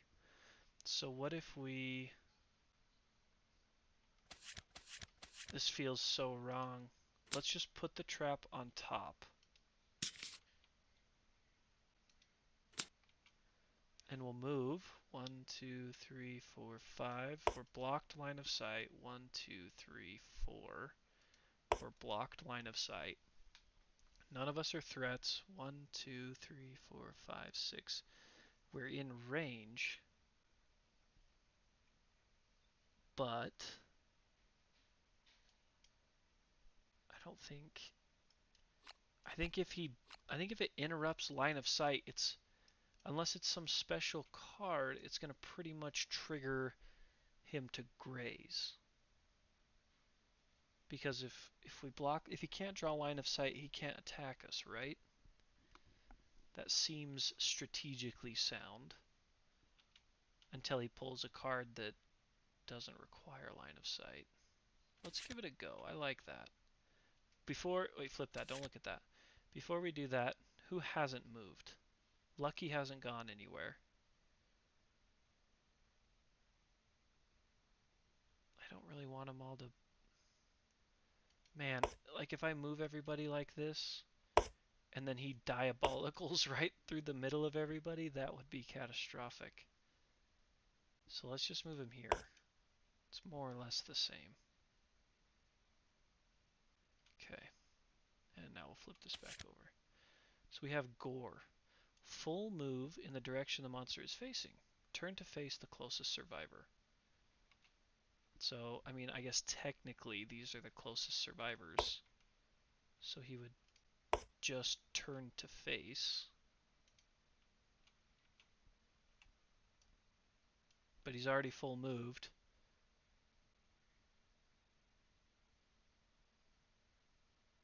So, I mean, he's not at us, right? That's just it. Full move in the direction the monster is facing, then turn to face the closest survivor.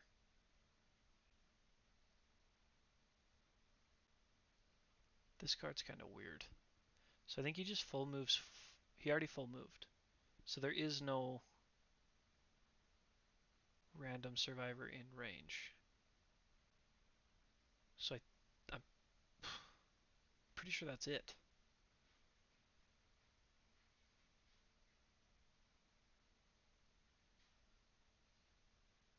I'm not positive if that's it, but like we're all hidden. So that would be the end of his turn. Now I do diabolical.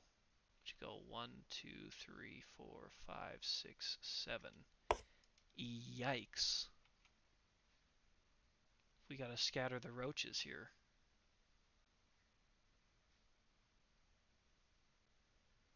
Okay, so for the trap, we just absolutely do not want to be adjacent. So we need to spread out a little bit more. So Lucky's gonna go back. No, I don't want Lucky to move right now.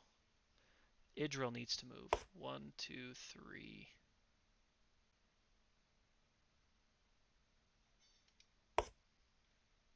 The Screaming Antelope, when we pull this trap, is going to run away from the attacker. So we'll just jump back here 1. That will direct him to run up the board rather than away from us. But in order to do that, we have to score this hit. So we can choose to aim with the bow to gain 2 accuracy, which would put us at 6, 5. But then the -1 accuracy Dump's dealing with puts it back up at 6. 6 plus is not great.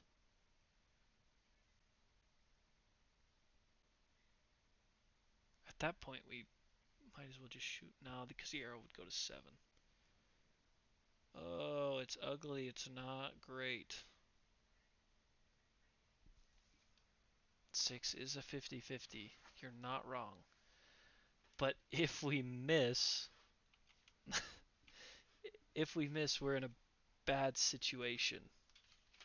Because he's going to throttle us when we're all that close.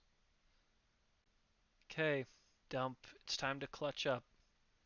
So Dump moved. So in order to activate the bow, we have to spend her survival to dash, and then her activation. And I think... So do we want 1 dice to roll a 6 plus, or do we want 2 dice to roll an 8 plus? I feel like I need a vote from both of you. 2 dice on an 8 plus, or 1 dice on a 6 plus? Man, that is a tough one. I'm also kind of leaning towards 2 dice. 8 plus, what a sucker.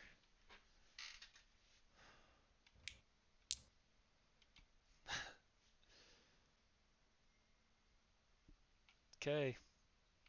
Well, it's not 7 plus, it's 8 plus because of that -1 accuracy we have, so 8 plus all day is the math, huh? Okay, I respect it. Let's get the slow-mo view in here and let's see that 8 plus turn up.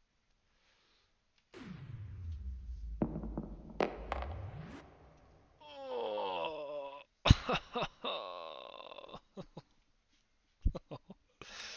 oh my gosh. Okay, that's okay. We can still do this. We know what the trap is. It would have been really nice for Dump to trip it, but we can have somebody else with lots of armor trip it. I think if we have Lucky do it, Lucky will take some brain damage, which is good. Lucky has lots of armor everywhere, which is good. And then that Screaming Antelope will run away from Lucky. I think that that's the move. Right? So 1, 2, buckle my shoe. Then, because if we have Lucky attack, he's going to hit, trigger the trap. It's going to run away from us. It's going to full move away. And then even on Diabolical, if it full moves back, it won't make it close enough to like gobble him up or whatever that is. 1, 2, 3, 4, 5, 6, 7. I think we got to do it. It didn't go quite the way we wanted, so now we have to do it this way. I think it'll still be okay. Oh my gosh, look at all those hits. Trap, oh no. Okay, the attacker is doomed. All survivors adjacent to the monster suffer 2 brain damage per monster level. Per monster level. Awesome, so that's 4. We love that. Knockback 5 and are knocked down. Ah.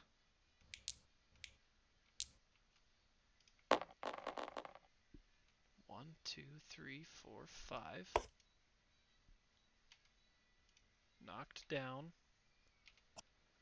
And then, let's get back to that.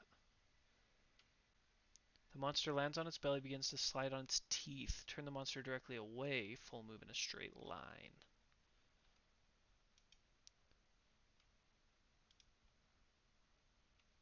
One, two, three, four, five, six, seven. Okay. I mean, he doesn't even take physical damage. So we should have him tripping it all day long with his insanity levels. Let's pick these up. Shuffle up. Oh no. Why are some of these... Is that the only one?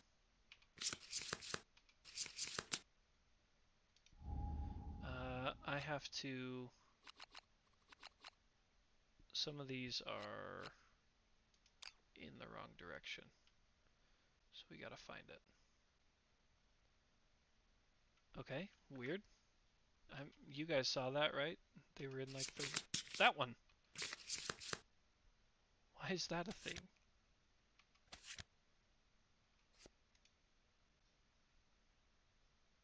So this one should also be that way. That's weird. Not sure about that. Okay, let's shuffle them up a couple more times. Whatever. If it comes time to draw one face up, I'll just flip it over. I don't really care that much. Or it will present itself to me. Okay. Whatever. Alright. Yeah, that's really weird. I've never seen that before. So that's him triggering his trap. And that's all it was. So we've moved with Dump. We've moved with Idril. We haven't done anything with Varda yet. I don't know if we want to. We can move her. 1, 2, 3, 4, 5. That way we're just splitting up a little bit. But other than that, that's probably going to be it. We would go back to come up to this next turn. Bite. Closest survivor in field of view. No target graze. I think that might work in our favor a little bit.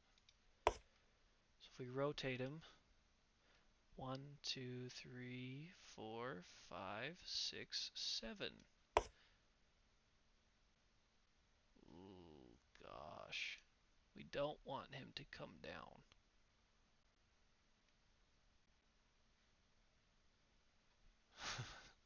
We don't want him to come down. But for Diabolical's purposes, he'll go after one of the two. Target a random survivor. So I think I know a way to do this. We get 3 dice. Someone is getting trampled. You're not wrong, Bill. Okay. So hear me out, everybody. Red will represent Lucky, and the other 2 will represent our other 2 survivors. Whichever dice is the highest will be his target. Okay? So if Red's the highest, he goes after Lucky. If either of the other 2 are higher, he'll go after those 2.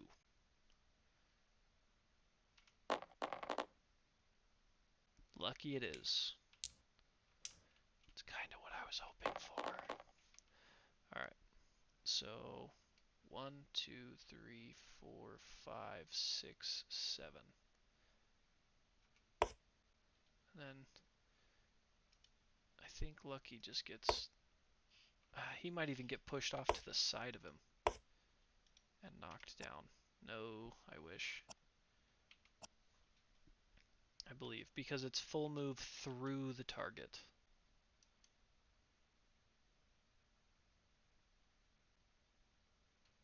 Yeah, monster through and pass. So he'll take 2 damage to a random location. To his arms. for Lucky. Lucky does have an Acanthus. Need to remember that. Okay. That's the end of the Antelope's turn there. Okay. We have the ability to do some damage. But first off, I'm going one, spending the activation to get up on top. I'm tired of not being up on that giant stone face. And then Varda, we might as well start attacking. 1, 2, 3, 4. Does anybody have any survival that we can encourage Lucky? Lucky has survival. Varda, so if he can't attack, then we'll move over here for 5 just in case. Or we are already at 5 here. I don't know, we'll play safe. So Varda's going to attack with the Bone Axe. Be hitting on a 5 plus with 2 dice.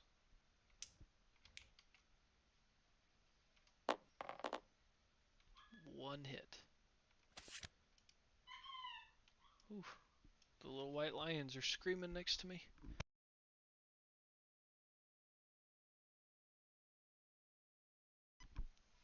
Okay, no big deal. But we do need, with Varda, 2 strength plus that 3 is 5 total.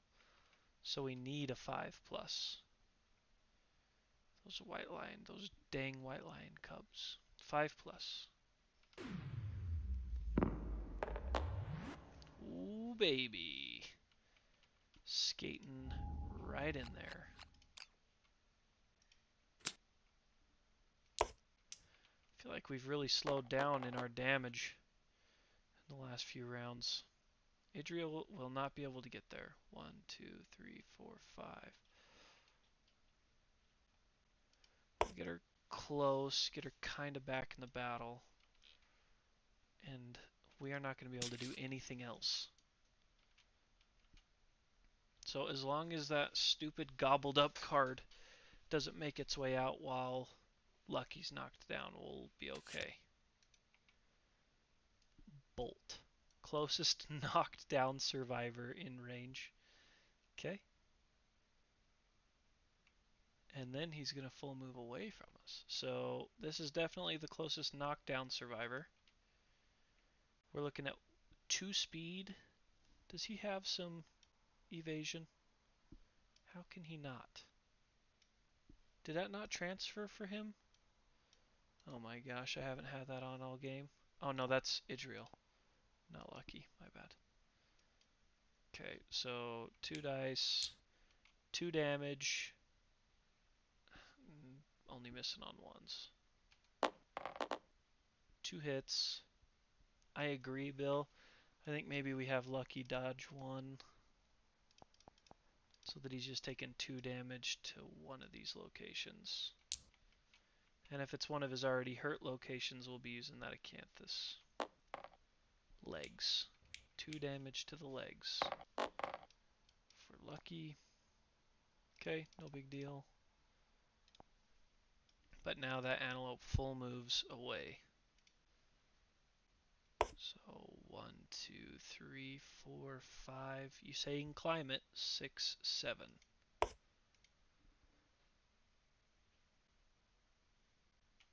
Okay. So that's the end of Bolt. And then now Diabolical will move him the rest of the way. 1, 2, 3, 4. That was the end of the monster's next turn, so Lucky will be up. And there's really nothing for us to do except prepare for him. 1, 2, 3, 4, 5. 1, 2, 3, 4, 5. I like it better there. 1, 2, 3, 4, 5, 6. We will use Dump's activation for the Cat Eye Circlet. 1, 2, 3.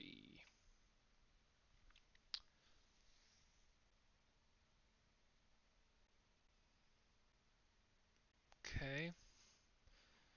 So we'll go back in this order.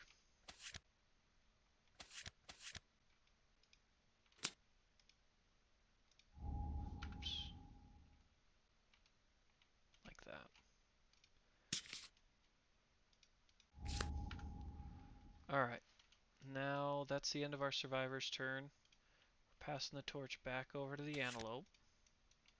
He's got great kick. Random survivor in blind spot or furthest threat in field of view in range. None of us are in his range, so he will graze. And since he can't graze, right? Full move forward in a straight line. This idiot's just running into the border of the board. And then diabolical just makes him continue to run forward. I like where we're at up here. I don't really want to move. So let's... I mean, we're just going to skip a turn and let him draw again to see if we can get him to pull himself out of that corner. Crush, devour. Unbelievable. Ugh. So we're going to have to move up on him. Or at least get into his range. 1, 2, 3, 4. How close is that? 1, 2, 3, 4, 5. Oh yeah, we could back up a little bit. So does that put him in range? 1, 2, 3, 4, 5, 6, 7. Okay. At least now we're in range. So we'll... Okay. This is the worst card in the game. That gobbled up status is atrocious. We'll go back to the antelope. You've hunted 2 in real life. Killed 2 in real life, huh? I've wanted to go on an antelope hunt. I'm more of a kind of a mule deer guy in this location, but infested is a trait. When this comes into play, the monster gains +1 toughness token. Not what we needed. Okay, +1 toughness. No thanks. Discovering the ticks is gruesome. Roll a d10 for each survivor. On a result of 6+, suffer 1 brain damage per monster level. And then draw an AI. When a survivor ends their act adjacent to the monster, roll a d10. On a result of 1 or 2, they're infested with ticks. Oh, gosh. That sucks. 6, so we gotta roll a dice for each survivor. Your parents own the Dutton Ranch. We have infinite deer. Wow. Very cool. Not the one from the show? Oh, man. So Kevin Costner isn't making his way over to you, huh? Low numbers here. Okay, so we miss Dump, we miss Idril, but Lucky and Varda each get a -1 strength token. Oh no, just 2 brain damage. That's okay for Lucky. 2 brain damage. And Varda also gets 2 brain damage. Oh, that's crazy. That's cool, man. Yeah, I don't mind the show, actually. Watch it. I'm up to date on it. It's a pretty entertaining show, for sure. Okay. So, yeah, nice, man. That's wicked cool. You must be in Montana, then. That's pretty cool. It's a beautiful place. Alright. We do have to draw another AI, though. So it's a trait. Let me take care of that before. 5-cent eggs. Jealous. Jealous, jealous. Alright, let's shuffle these up. There's still a hefty pile there. We still got damage to do. He draws gore. Full move in the direction the monster's facing. Yeah, nice. Random survivor in range. Move. So he's in range. We assured that. So rotate. 1, 2, 3, 4, 5, 6, 7. Okay. And of course there's a... Of course he'd be knocked down after damage. So 2, 2, 2. That's how this attack's gonna be. 2 hits, worth 2 damage each. Ugh, can we eat this Acanthus at any time? Because we might need to here. 2 damage to each of these locations. Body, body. It's not good for Lucky. Lucky can take 1. So we can, I'm going to take that one. I'm going to use this Acanthus to heal.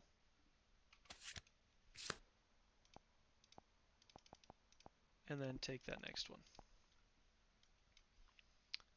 We did suffer the damage, so we are knocked down, which is not cool. He was one of our heavy hitters.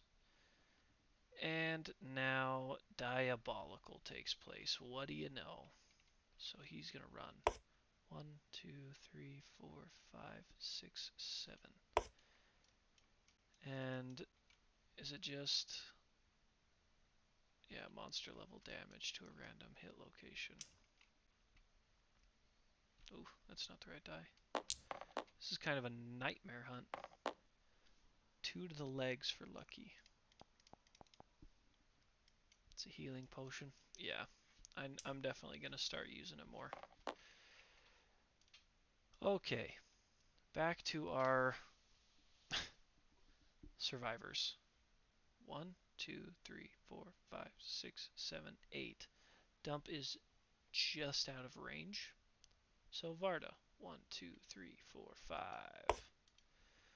Varda jumps up with the bone axe, hitting on 5+.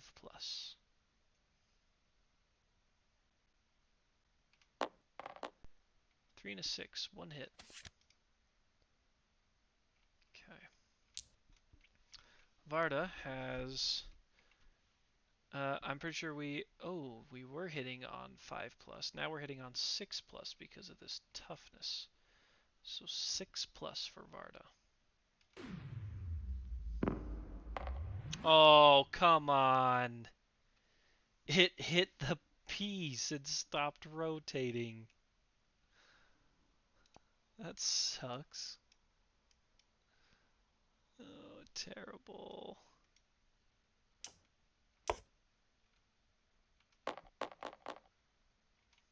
Okay. Fail. That's frustrating.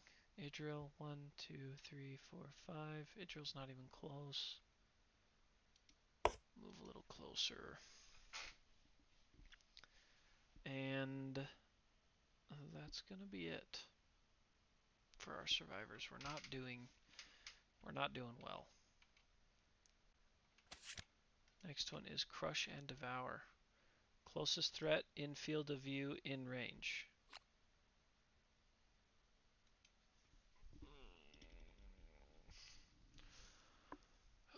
We were hoping to avoid this. In field of view in range. That's not even Varda, because she's not in field of view. So it's going to be 1, 2, 3, 4. It's going to go after Idril. 2, 2. Oh, Idril's at least a little bit slippery. There's a chance both these miss. It's got 3 evasion. So, but it's 3 dice. Hitting on 5+. So we got to get 3 dice. 1 through 4. That's a bummer. We did it! Oh my gosh, they all missed. 1, 2, 4. Oh.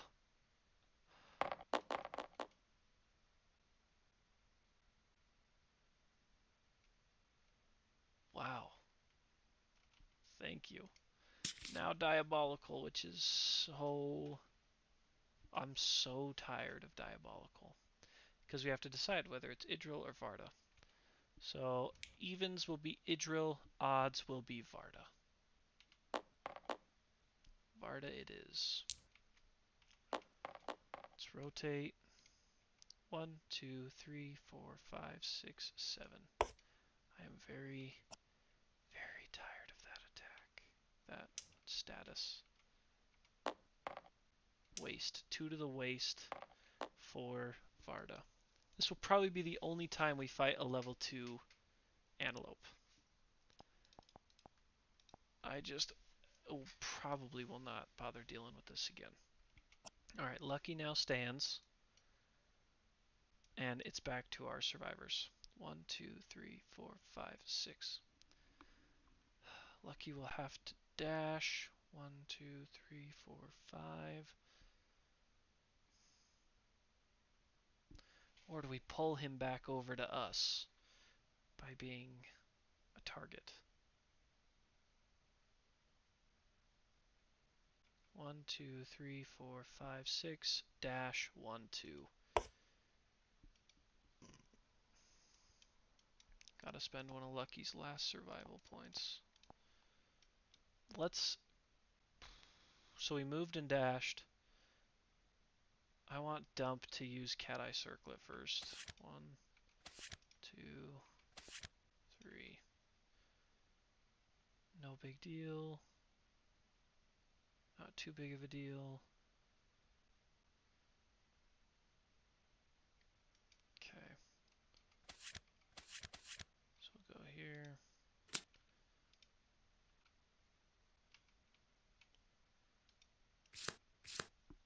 Okay. Then we'll attack with Lucky. Lucky is going with his Lion Beast Guitars, 7 plus, 6 plus for being in the blind spot, 6 plus with 5 dice.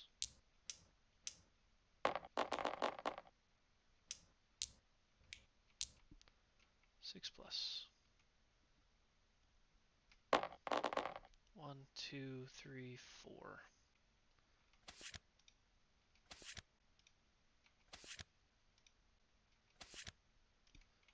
What do we got here? Okay, that one's replacing. So we got 2 attacks with no reflexes. Now Lucky's strength is decent. Where's Lucky at? So Lucky's got 3 strength plus his 3 strength, which means he's hitting on 4 plus. This plus 1 toughness makes it 5 plus. Hitting on 5 plus, we need a huge attack here.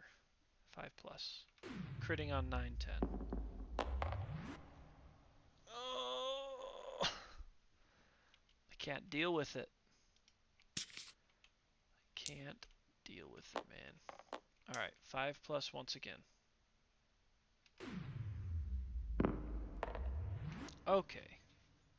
I was starting to worry that our people forgot how to hit. Draw face down. No reflexes. Okay, another one. 5 plus. Please, 5 plus. A crit! Holy cow. Look at us. 1 Screaming Antelope resource. Oops, I can just draw it. The brain. Persistent injury. Whenever a monster collides with a survivor, they're drenched in blood. Gain a D10 insanity? That's terrible. Oh no. We gotta kill him. That's trouble. Oh no is right. Okay. Here's another one. 5 plus. Oh, thank you. Thank goodness. Draw that face down. I've got a surge. I think I got a surge here. Yeah. LOL. It feels like the game's just kind of spitting on me at this point. I think I have to surge with Lucky. Because I don't know. 2 there. I don't think I can... Holy crap. Dudes. there is still a huge number of AI. HP is still huge. But, I mean, we gotta do the damage we can, right? I'm gonna surge with Lucky. And we're gonna attack him again.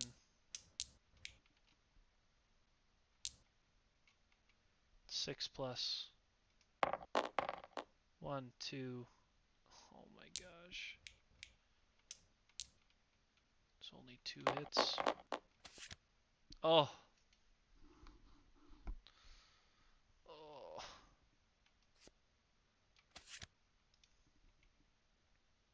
Okay.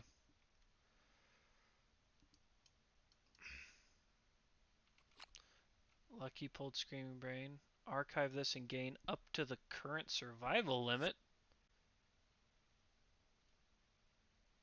Hello. Yeah, that's going right back. That's getting archived. And Lucky is going right back up there. Hello, thank you. Okay. Here's this, though. Survivor adjacent to the monster suffer 2 brain damage per monster level. No problem. And knockback 5. 1, 2, 3, 4, 5.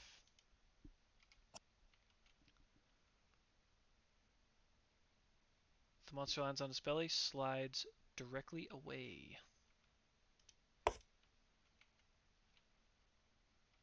really don't hate his trap.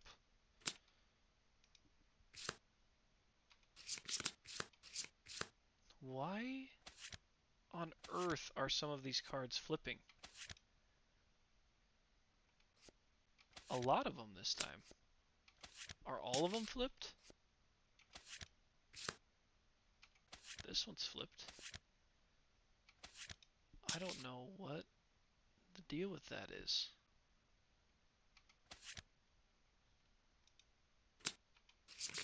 There's still some flipped in there. That's so stupid, man. Shuffle it one more time. Whatever. Okay. I think that's about all we can do. This is going to be a long fight. It's already been a long fight. Okay. Pretty sure we've all gone. But just in case we haven't, I'm going to move Idril there. Alright. Back to the antelope. Bite. Closest survivor in field of view. Closest survivor in field of view. So that's going to be Varda. Because it doesn't talk about threats. 1, 2, 3, 4, 5, 6. 1. Oh no. The bleeds. Oh no. 1. So it's 2, 2, 3.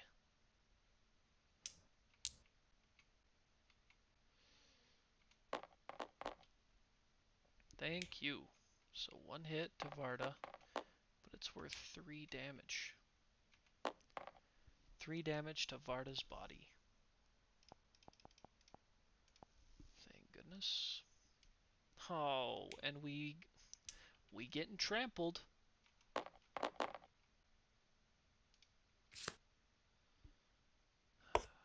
One, two, three, 4, 5, 6, 7. Let's give Varda that bleed token.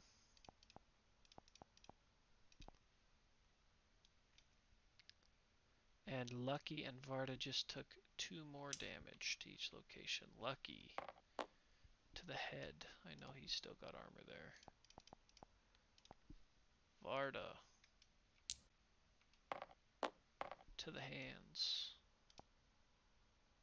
Arms. My bad. Holy crap. Look at us. Struggling to take down this level 2. Do we shoot the bow or do we shoot the arrow? That's the question. That arrow's got 6 strength, so that's going to be good for a hit. We're going to lace him with that arrow. So we're shooting the arrow as dump.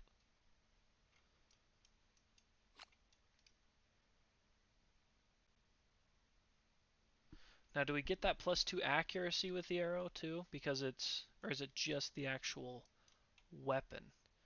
Because is this considered a ranged weapon still with the clawhead arrow? Do we get that 2 accuracy or do we not get that 2 accuracy?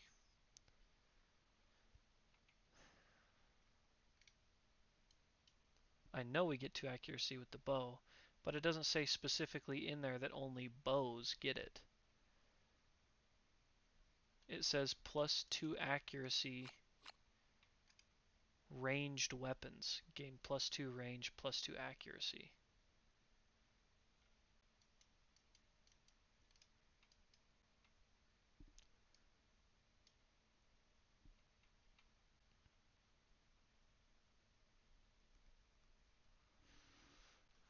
Give me that +2 accuracy.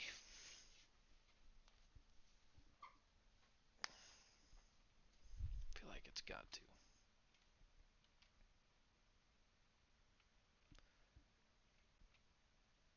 Does bow say ranged? Bow does say ranged. Okay, so I don't get the +2 accuracy, but I'm hitting on a 6+. From up top, I'm looking at a 7+ with that bow. Or I'm just shooting with the arrow. Because the arrow I'm so 7, 6, 5. So 6+ with 2 dice is what I would prefer. So we're looking for 6+ here. 1 hit. What is happening? What is going on?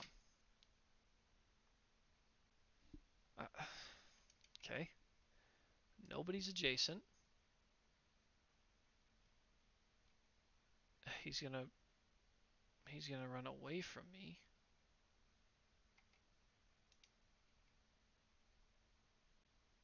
Okay. Yeah. Thanks, Bill. It was close. I was yeah. Yeah, I mean it was right there. Felt like it was necessary, but of course. Of course.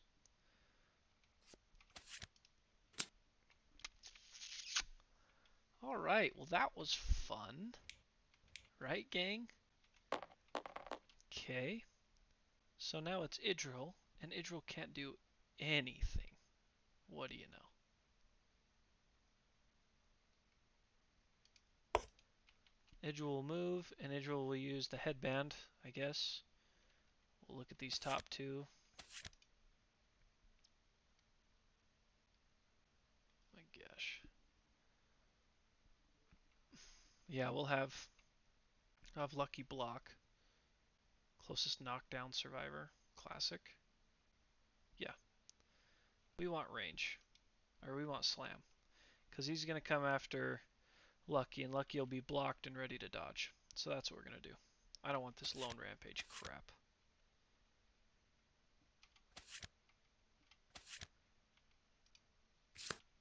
Okay. So that's the end of our turn. Lucky has blocked with his shield. And so the antelope flips slam. Closest knockdown survivor. Perfect. So we'll rotate. We'll go 1, 2, 3, 4, 5. Alright, now he's attacking Lucky. 2 dice.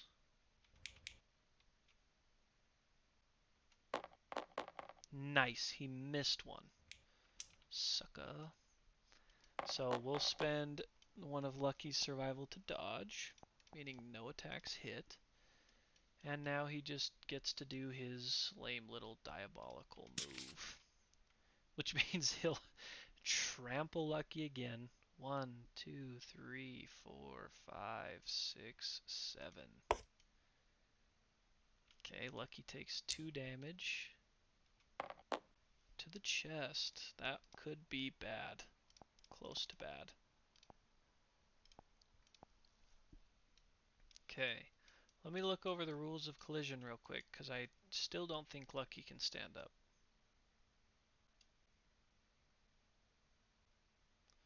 So it's a trample trait. It does not say that they're knocked down. Have I been playing that wrong? Because I think this is specific to the antelope. When the monster collides with a survivor, they suffer damage equal to the monster's level to a random hit location. So I still think Lucky will stand up. I know that Varda will. Always knocked down. Ah, that sucks. Okay.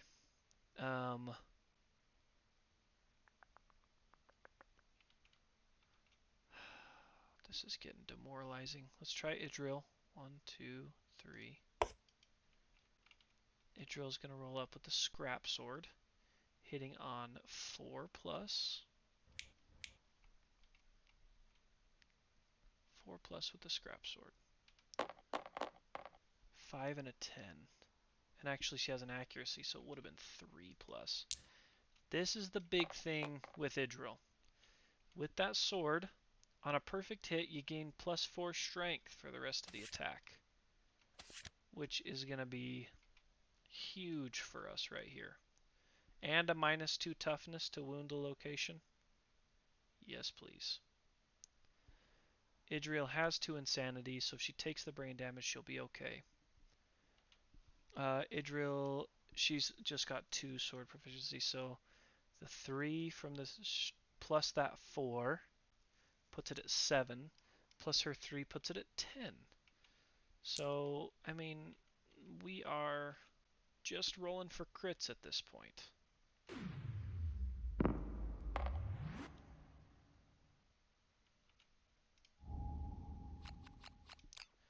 That's a hit. The wound, it is even, so she suffers a brain damage.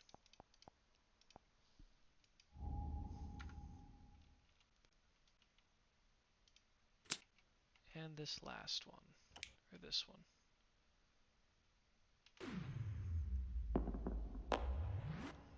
A 9. I don't think she has any luck anywhere we can swing it, unfortunately. Okay, but that is another hit. Oh man, okay, so we're through that. I'm thinking we're looking at about 5 total health points left overall. So we can't surge or anything, which is awesome. Wait, Lucky couldn't block that last hit. Lucky didn't have the shield. Idril has the shield. Oh gosh. Okay, we're skipping over that.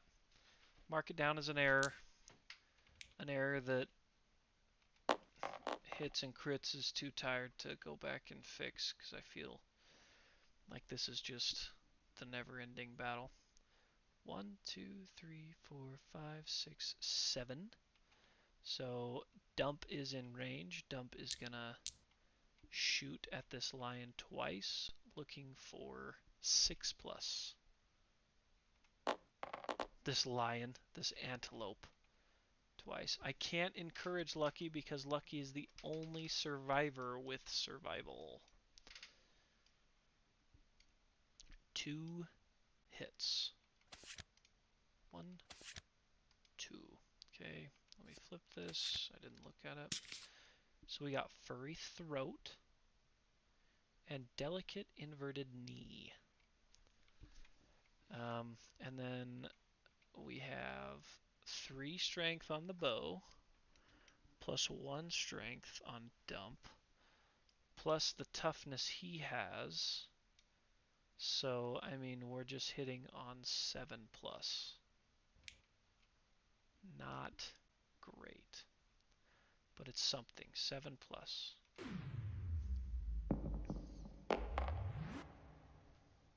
Okay. How about this dice? Does this dice want to give us a 7 plus?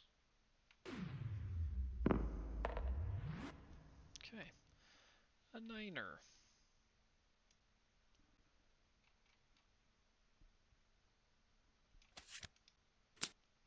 Alright, now we gotta flip this, move it, shuffle it up,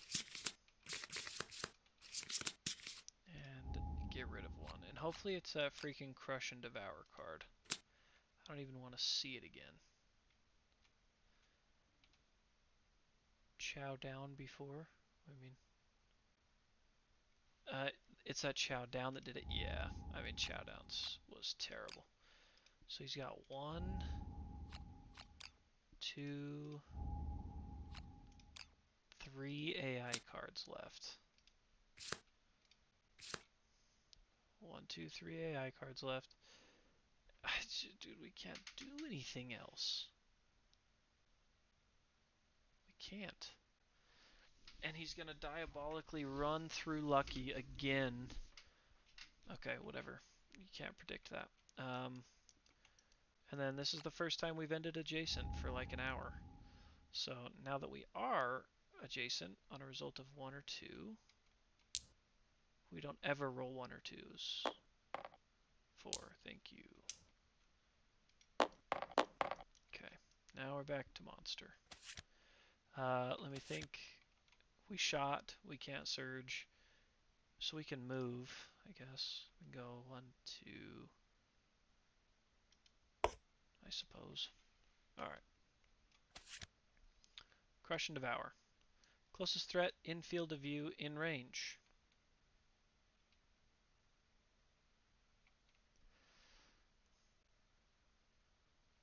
One, two, three, four. I couldn't Rawhide because Idril's the one that attacked. She can't surge. Crush and Devour. Who's he targeting? Varda. Gosh. 3 dice. Varda doesn't have any evasion. She's definitely getting gobbled up. All ones. Nice. Nice. There they are. They're just waiting to be for the freaking antelope. Gobbled up survivor status. Oh, I ate it. We gotta find it still.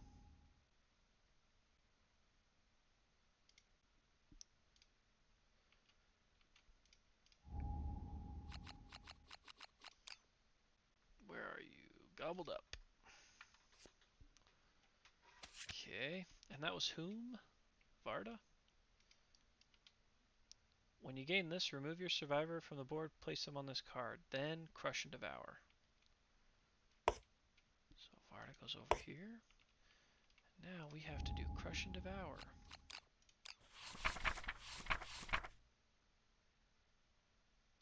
Titan's gonna come back and watch this and be like, oh my gosh, I am so glad I didn't have to sit through this with them. So it's not Crush and Devour until I start the turn, right? Because then it's masticated at the start of your act. Okay. You like it? You're having fun? You know, honestly, I'm having fun too. Spending time with you guys. It's a good time. All we gotta do is make him suffer 2 wounds. But now he's gonna go 1, 2, 3, 4. Wait, whoa, whoa, whoa, pause. He has somebody in his range. So he's gotta go this way. 1, 2, 3, 4, 5, 6, 7. Knocked down. Idril with 2 damage to the head. Oh, good. Okay. We gotta do some damage here. Oh my gosh, Lucky is up, everybody. He's up and alive. Insane. Okay. So Lucky's gonna 1, 2, wait. Does Lucky encourage first?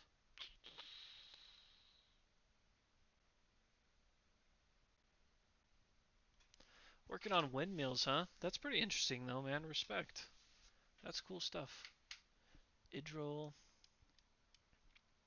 I think we're going to first off spend one of Lucky's survival to encourage.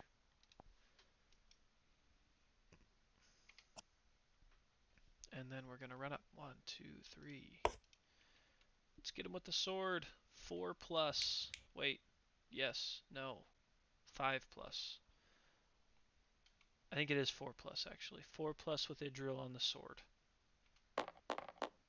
6 and 2. Well, the 2 is definitely not enough. So that's 1 hit. There is a wound. Okay. We need... Let's just... We'll calculate it if we feel the need. I'd rather just crit this right here. I don't think that hits. I don't think there's any world where that hits.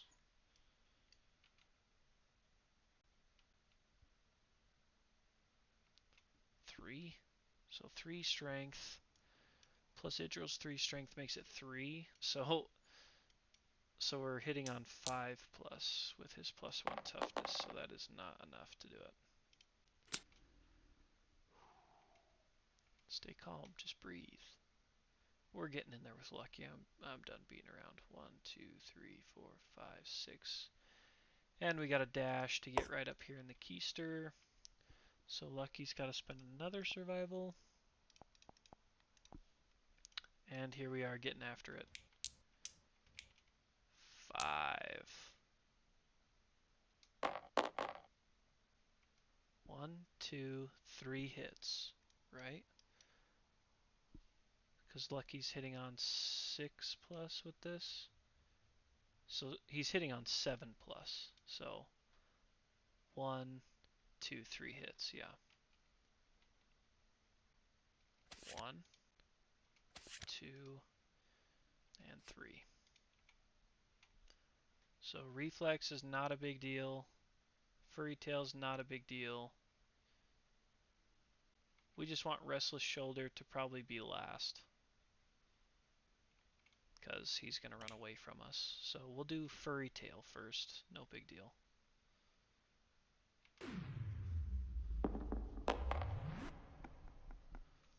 I'm thinking that is not a hit. So we got 3 strength plus Lucky's 3 strength is 6 plus, but this stupid infested makes that plus 1 strength, plus 1 toughness token.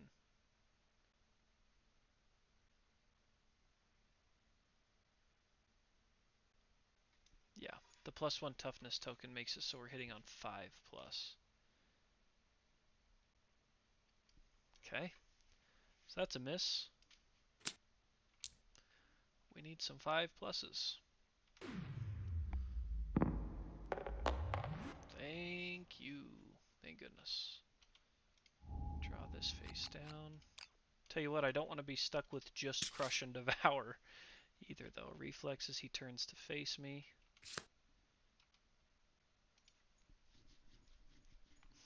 Yeah. Arrow does need to get used early on. You're absolutely right. 5 plus. Once more.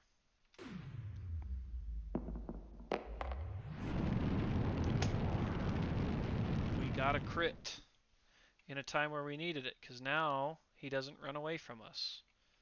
So we get this random resource, some muscly gums. We remove that AI. We now get to do Masticated for Varda because there was 2 wounds.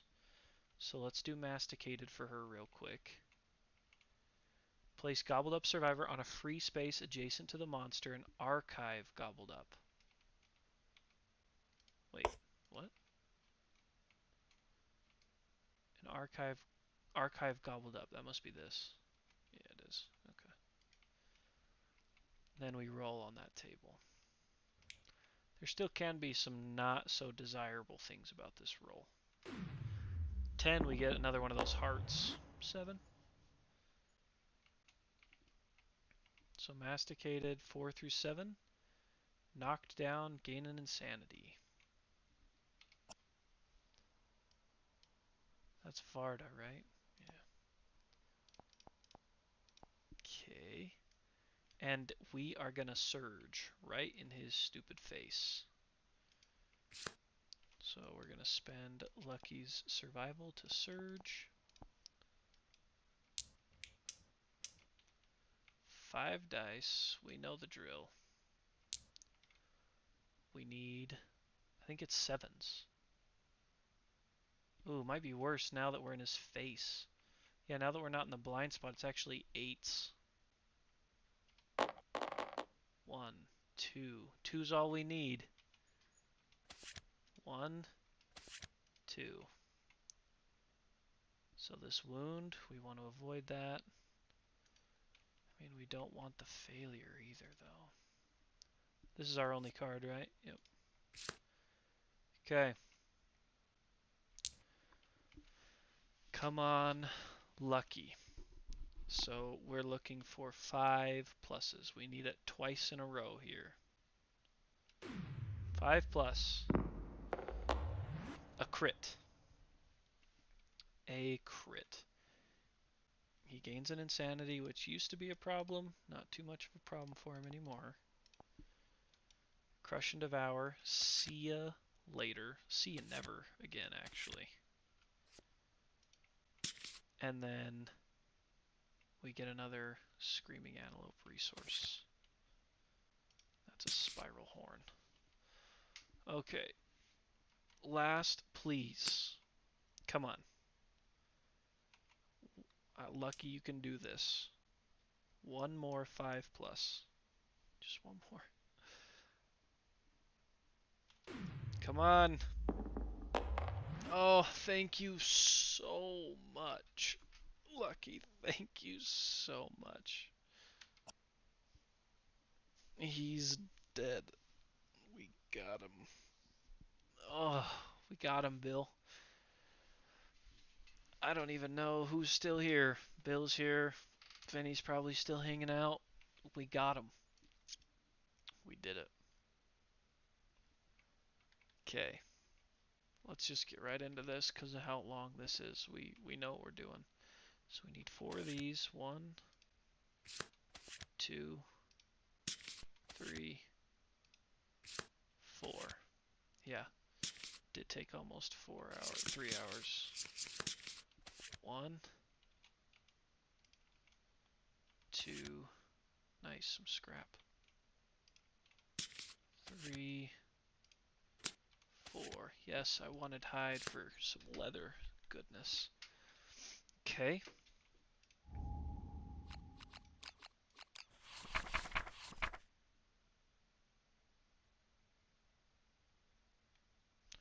Well, I appreciate you saying that, and I appreciate you being here.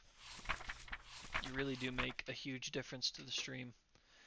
You and Vinny being in here contributing this week was huge. I mean, it really does make it a lot more enjoyable when you guys are in here chatting and helping keep it light. So, I also saw in the update for this app, they claim that now they've made it so the this weapon proficiency point, if we have the box checked, that it will actually, oh look, yeah, see, here we are, victorious. We want to advance the year, +1 hunt XP, and those are, yeah, so they like kind of changed the layout so that we can see what's going to happen. It's kind of cool. It doesn't look like it's got the weapon proficiency points pointed out though to me. But Lucky definitely got a weapon proficiency point. I think he was one of 2. So if it doesn't automatically move him to 3, I'll still need to move Lucky and Varda by hand.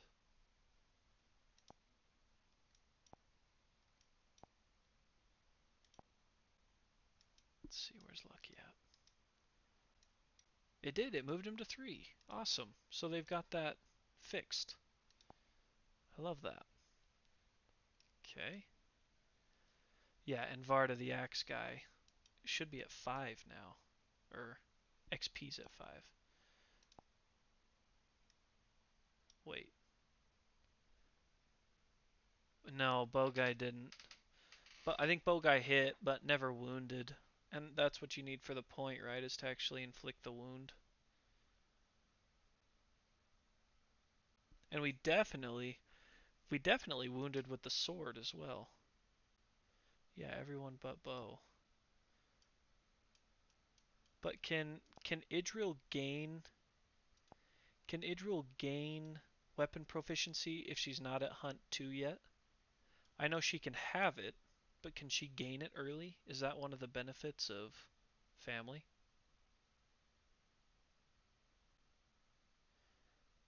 I'd be curious to know. Yeah, I can't gain. Okay.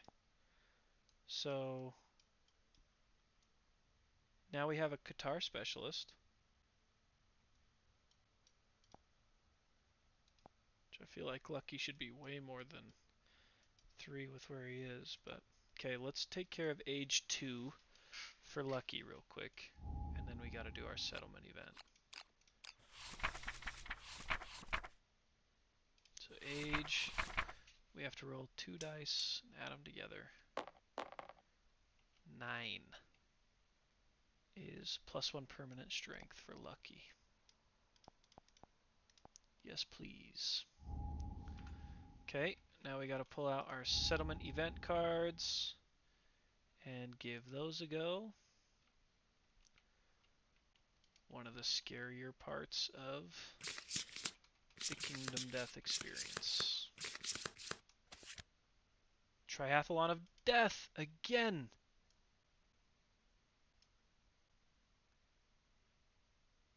Again.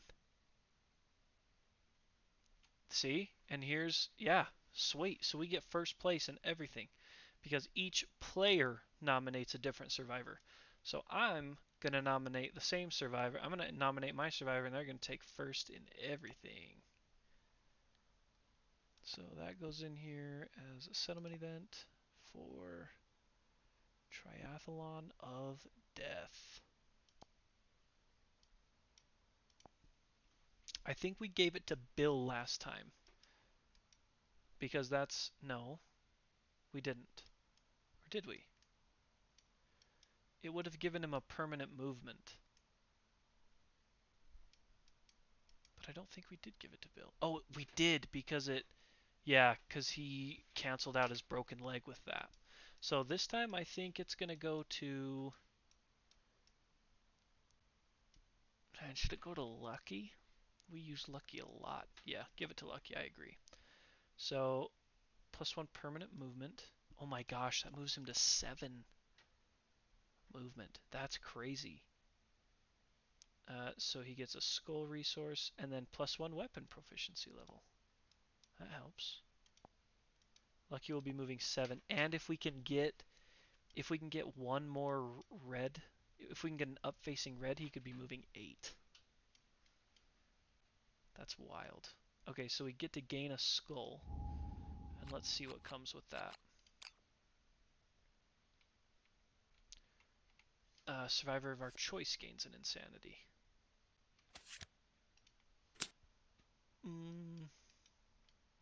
Dump. It's good to have some insanity. Okay. I'll take that all day. Okay, so now we're just on to our straight up settlement phase, which is great. Let's stay true to Titan. Let's spend our endeavor. Okay, wait. Let's innovate first. I'm getting ahead of myself. Sorry. Rawhide. We gotta spread out our. We did not get many organs, so I know the beast steak isn't used for anything. So we use hide, beast steak, and man, we got a lot of bones and a monster bone. So we'll take these, put them back.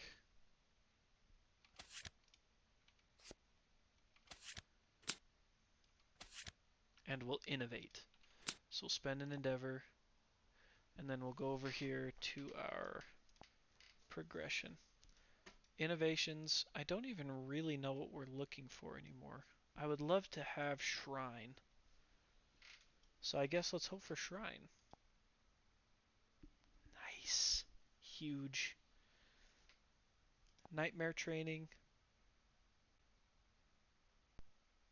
isn't the worst. We have Clan of Death. We already got that one a few years ago.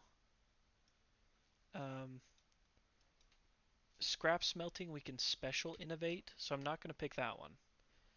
Pictograph makes us be able to run away. I think Shrine. Shrine's huge because we can get +1 armor to all our hit locations pretty easily. So I think that's a no-brainer.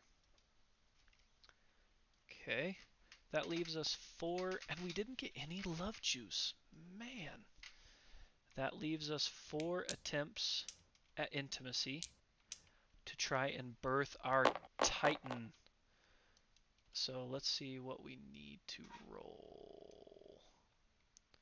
So we will use somebody with 3 understanding or higher. Let's just see who that is. Not lucky. Let's do Varda.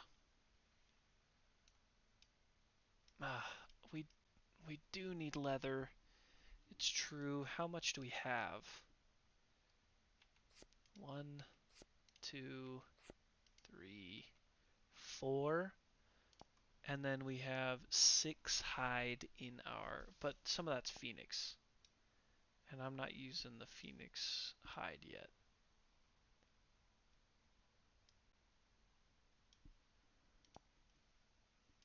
Yeah, Phoenix shield. This year we have to fight the hand next week. That's another one that is just kind of depressing. I would still like to try for intimacy a few times first. And then we can weigh armor versus another intimacy attempt. So we're looking for that 7+ for intimacy. So let's spend.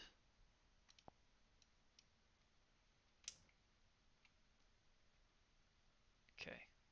7+. Let's just get it early. Right here. Okay. 4. What does 4 get us? Gain a survival, Varda. Congrats. Let's try again.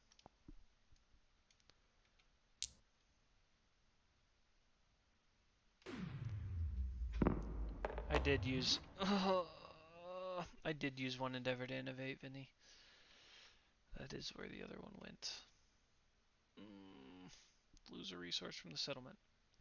If you do, gain an understanding. Well, thanks for your service, Acanthus. Gain an understanding to Varda.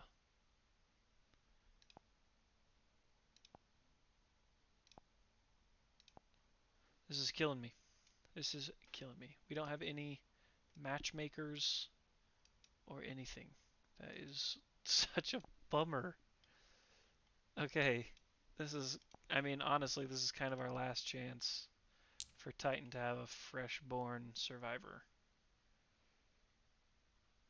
7+. There it is. Down to the wire. Got it. Now we just need twins. But I won't get greedy. Let's go to intimacy. Yeah, we might, if we can get some twins, we might need a Vinny and a Titan. That'd be sweet. Okay. Show me something magical. Like twins. 9's gotta be, right? Gotta be. It is. +2. Vinny, you want a character? You've been hanging out with us all night. If you want one, you can have one.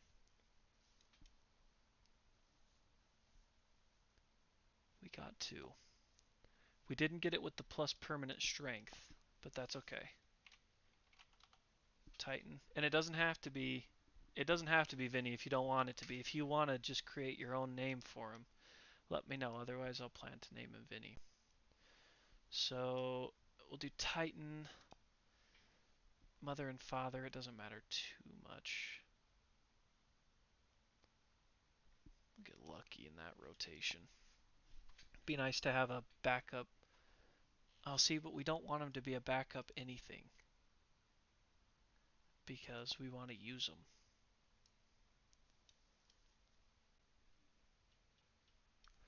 So do we use Vinny to replace Varda? Because he'll come out stronger than Varda already.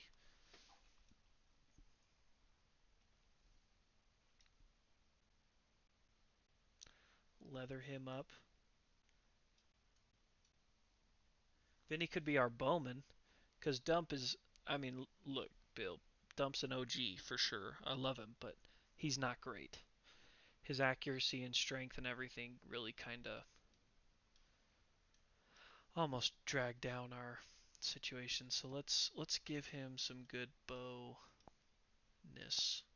Who's got good bow? Nobody. Maybe that's our problem. Our problem is that everybody. Oh, you're right. Dump lost those 2 weapon proficiency points. We'll have Durin be the dad. We'll give him 2 bow proficiencies. Okay, create. So there's Titan. It's coming out 121.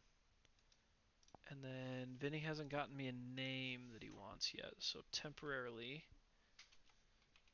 we'll put him in there as Vinny. Male. And Vinny's going to have to take over at Axe with our screaming armor. Vinny. User. Yeah, you're going to have to take over because I don't want to just create and then wait for somebody to die for you to fill in. So I'm going to have you replace Varda. Varda isn't great. So you're only getting 2 axe proficiency to help, but that's okay.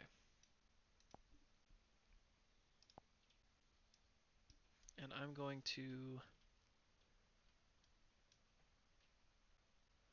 Man, if Lucky wasn't so fast, he'd be out of the rotation too, because like Idril's stats are crazy. So I'll take care of that next week, or before next week, switching all the gear around. We need 4 shields. I really don't think that's gonna happen. We're not gonna be able to get 4 shields made, because I'll spend our last endeavor to leather make. But even at that point, we don't have all that much leather. We have 2 leather already. I didn't want to spend a ton of... That Bill does have good stats. He's an absolute Chad. What did it take us to make that feather shield?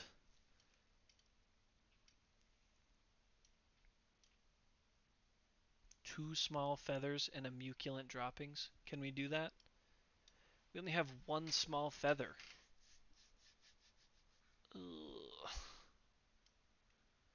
I could just scrap the hopes of getting something out of the plumery for now and turn all that into leather.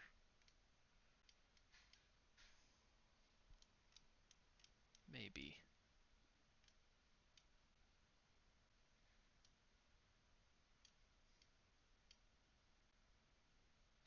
I didn't use a small feather for anything, I don't think. I don't think I would have. I think that's the only reason we didn't buy it last year. What requires tail feathers? Phoenix is too scary. Too scary, too risky. Small feathers, tail feathers. Let's just convert. Should we just convert that leather into, or that hide into leather? I mean, really.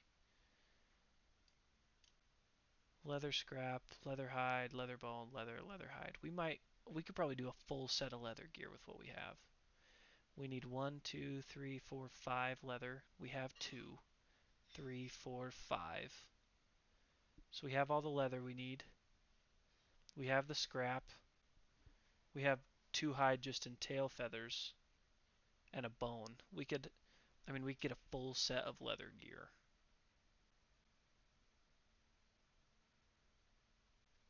So let's do leather armor first, and then we'll look into a shield. So we need to convert 2, 3, 4, 5, 6. We need to convert all of this into leather to give us 6 total leather. That leaves us 1 for a shield. So those 2 and those 2. We have to spend our last endeavor. We did. So that gives us 6 total leather. I'll just go add that in right now.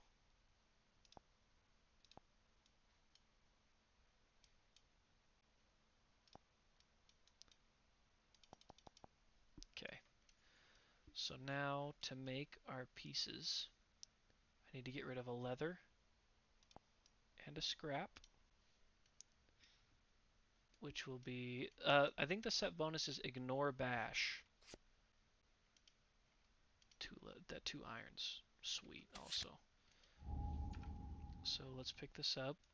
Okay, that's the helmet done. Now moving down the line, the bracers is a leather and a hide. So minus another one. And a hide, which is going to be one of those or one of those small feathers, or tail feathers, whatever. Yep. Okay. That's the bracers. The curious is another, the cuirass, whatever, is a leather and a bone, which can just be one of these many bones we just harvested.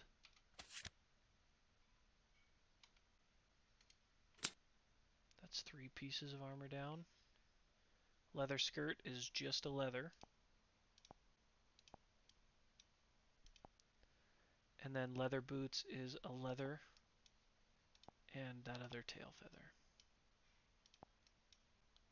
That's a full set of leather gear right there. Let's add that right here.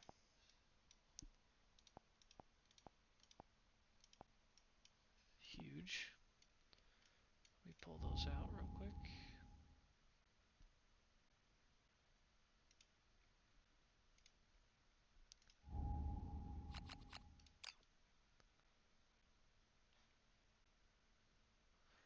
But one of the unfortunate things about this is the set bonus does not give you +1 in all locations.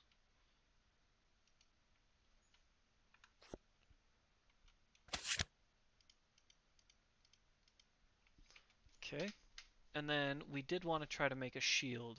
I don't think it does.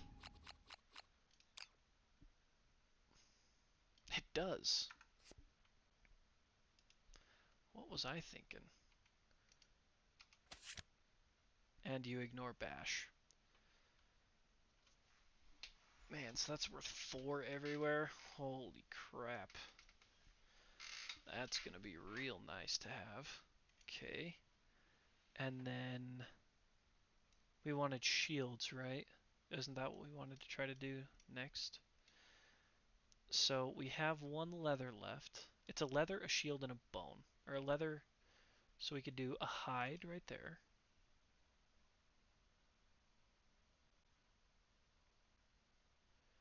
So a hide, our last piece of leather out of strange resources, our last piece of leather, and just a bone here. And that gets us another shield.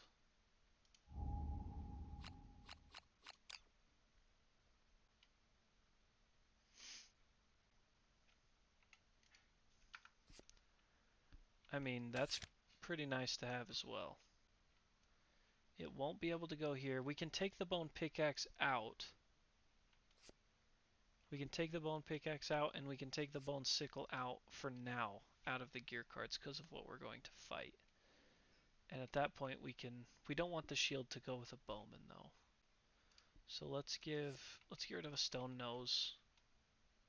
We can go up there with the shield. Because we want everybody that can.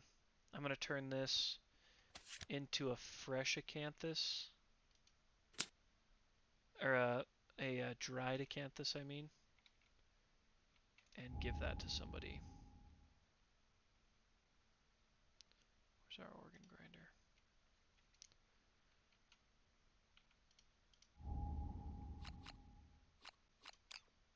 Some dried Canthus rolling, our last one.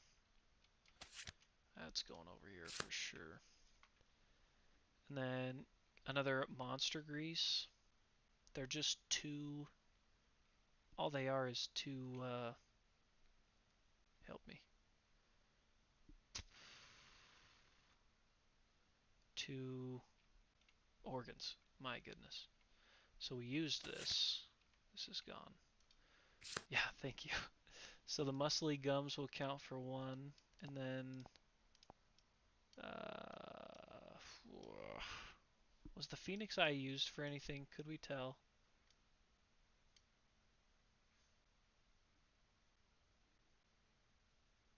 No.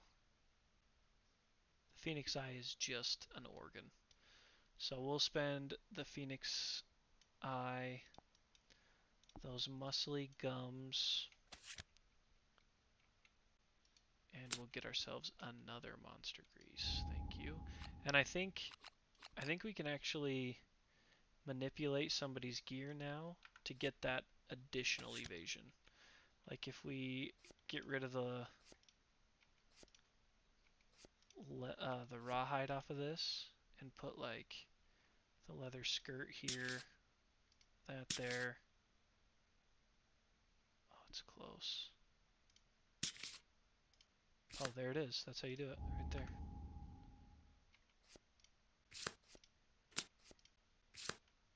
Boom.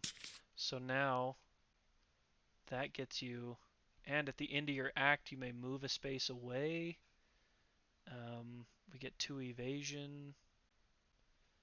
Yeah, that could be crazy. And then the rawhide would just go over here to the bowman, who should probably have the worst, not the worst gear, but the lightest gear.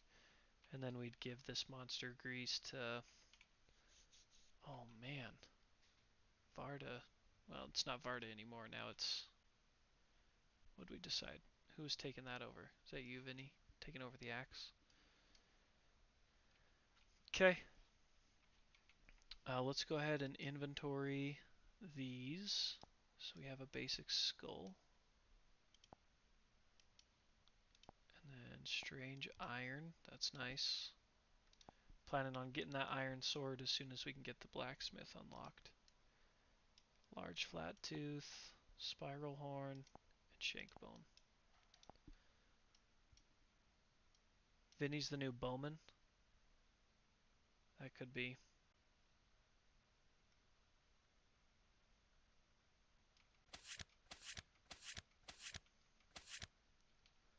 Okay, I am going to call that good. I'm going to jump us out to our kind of post-fight chat screen, and we'll talk about a couple things, and then we'll end the stream. So let's go ahead, and I think we're pretty tallied up here. We're going to be fighting the hand.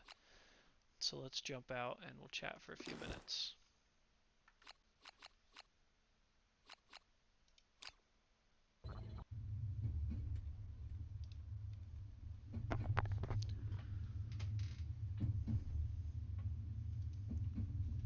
Okay.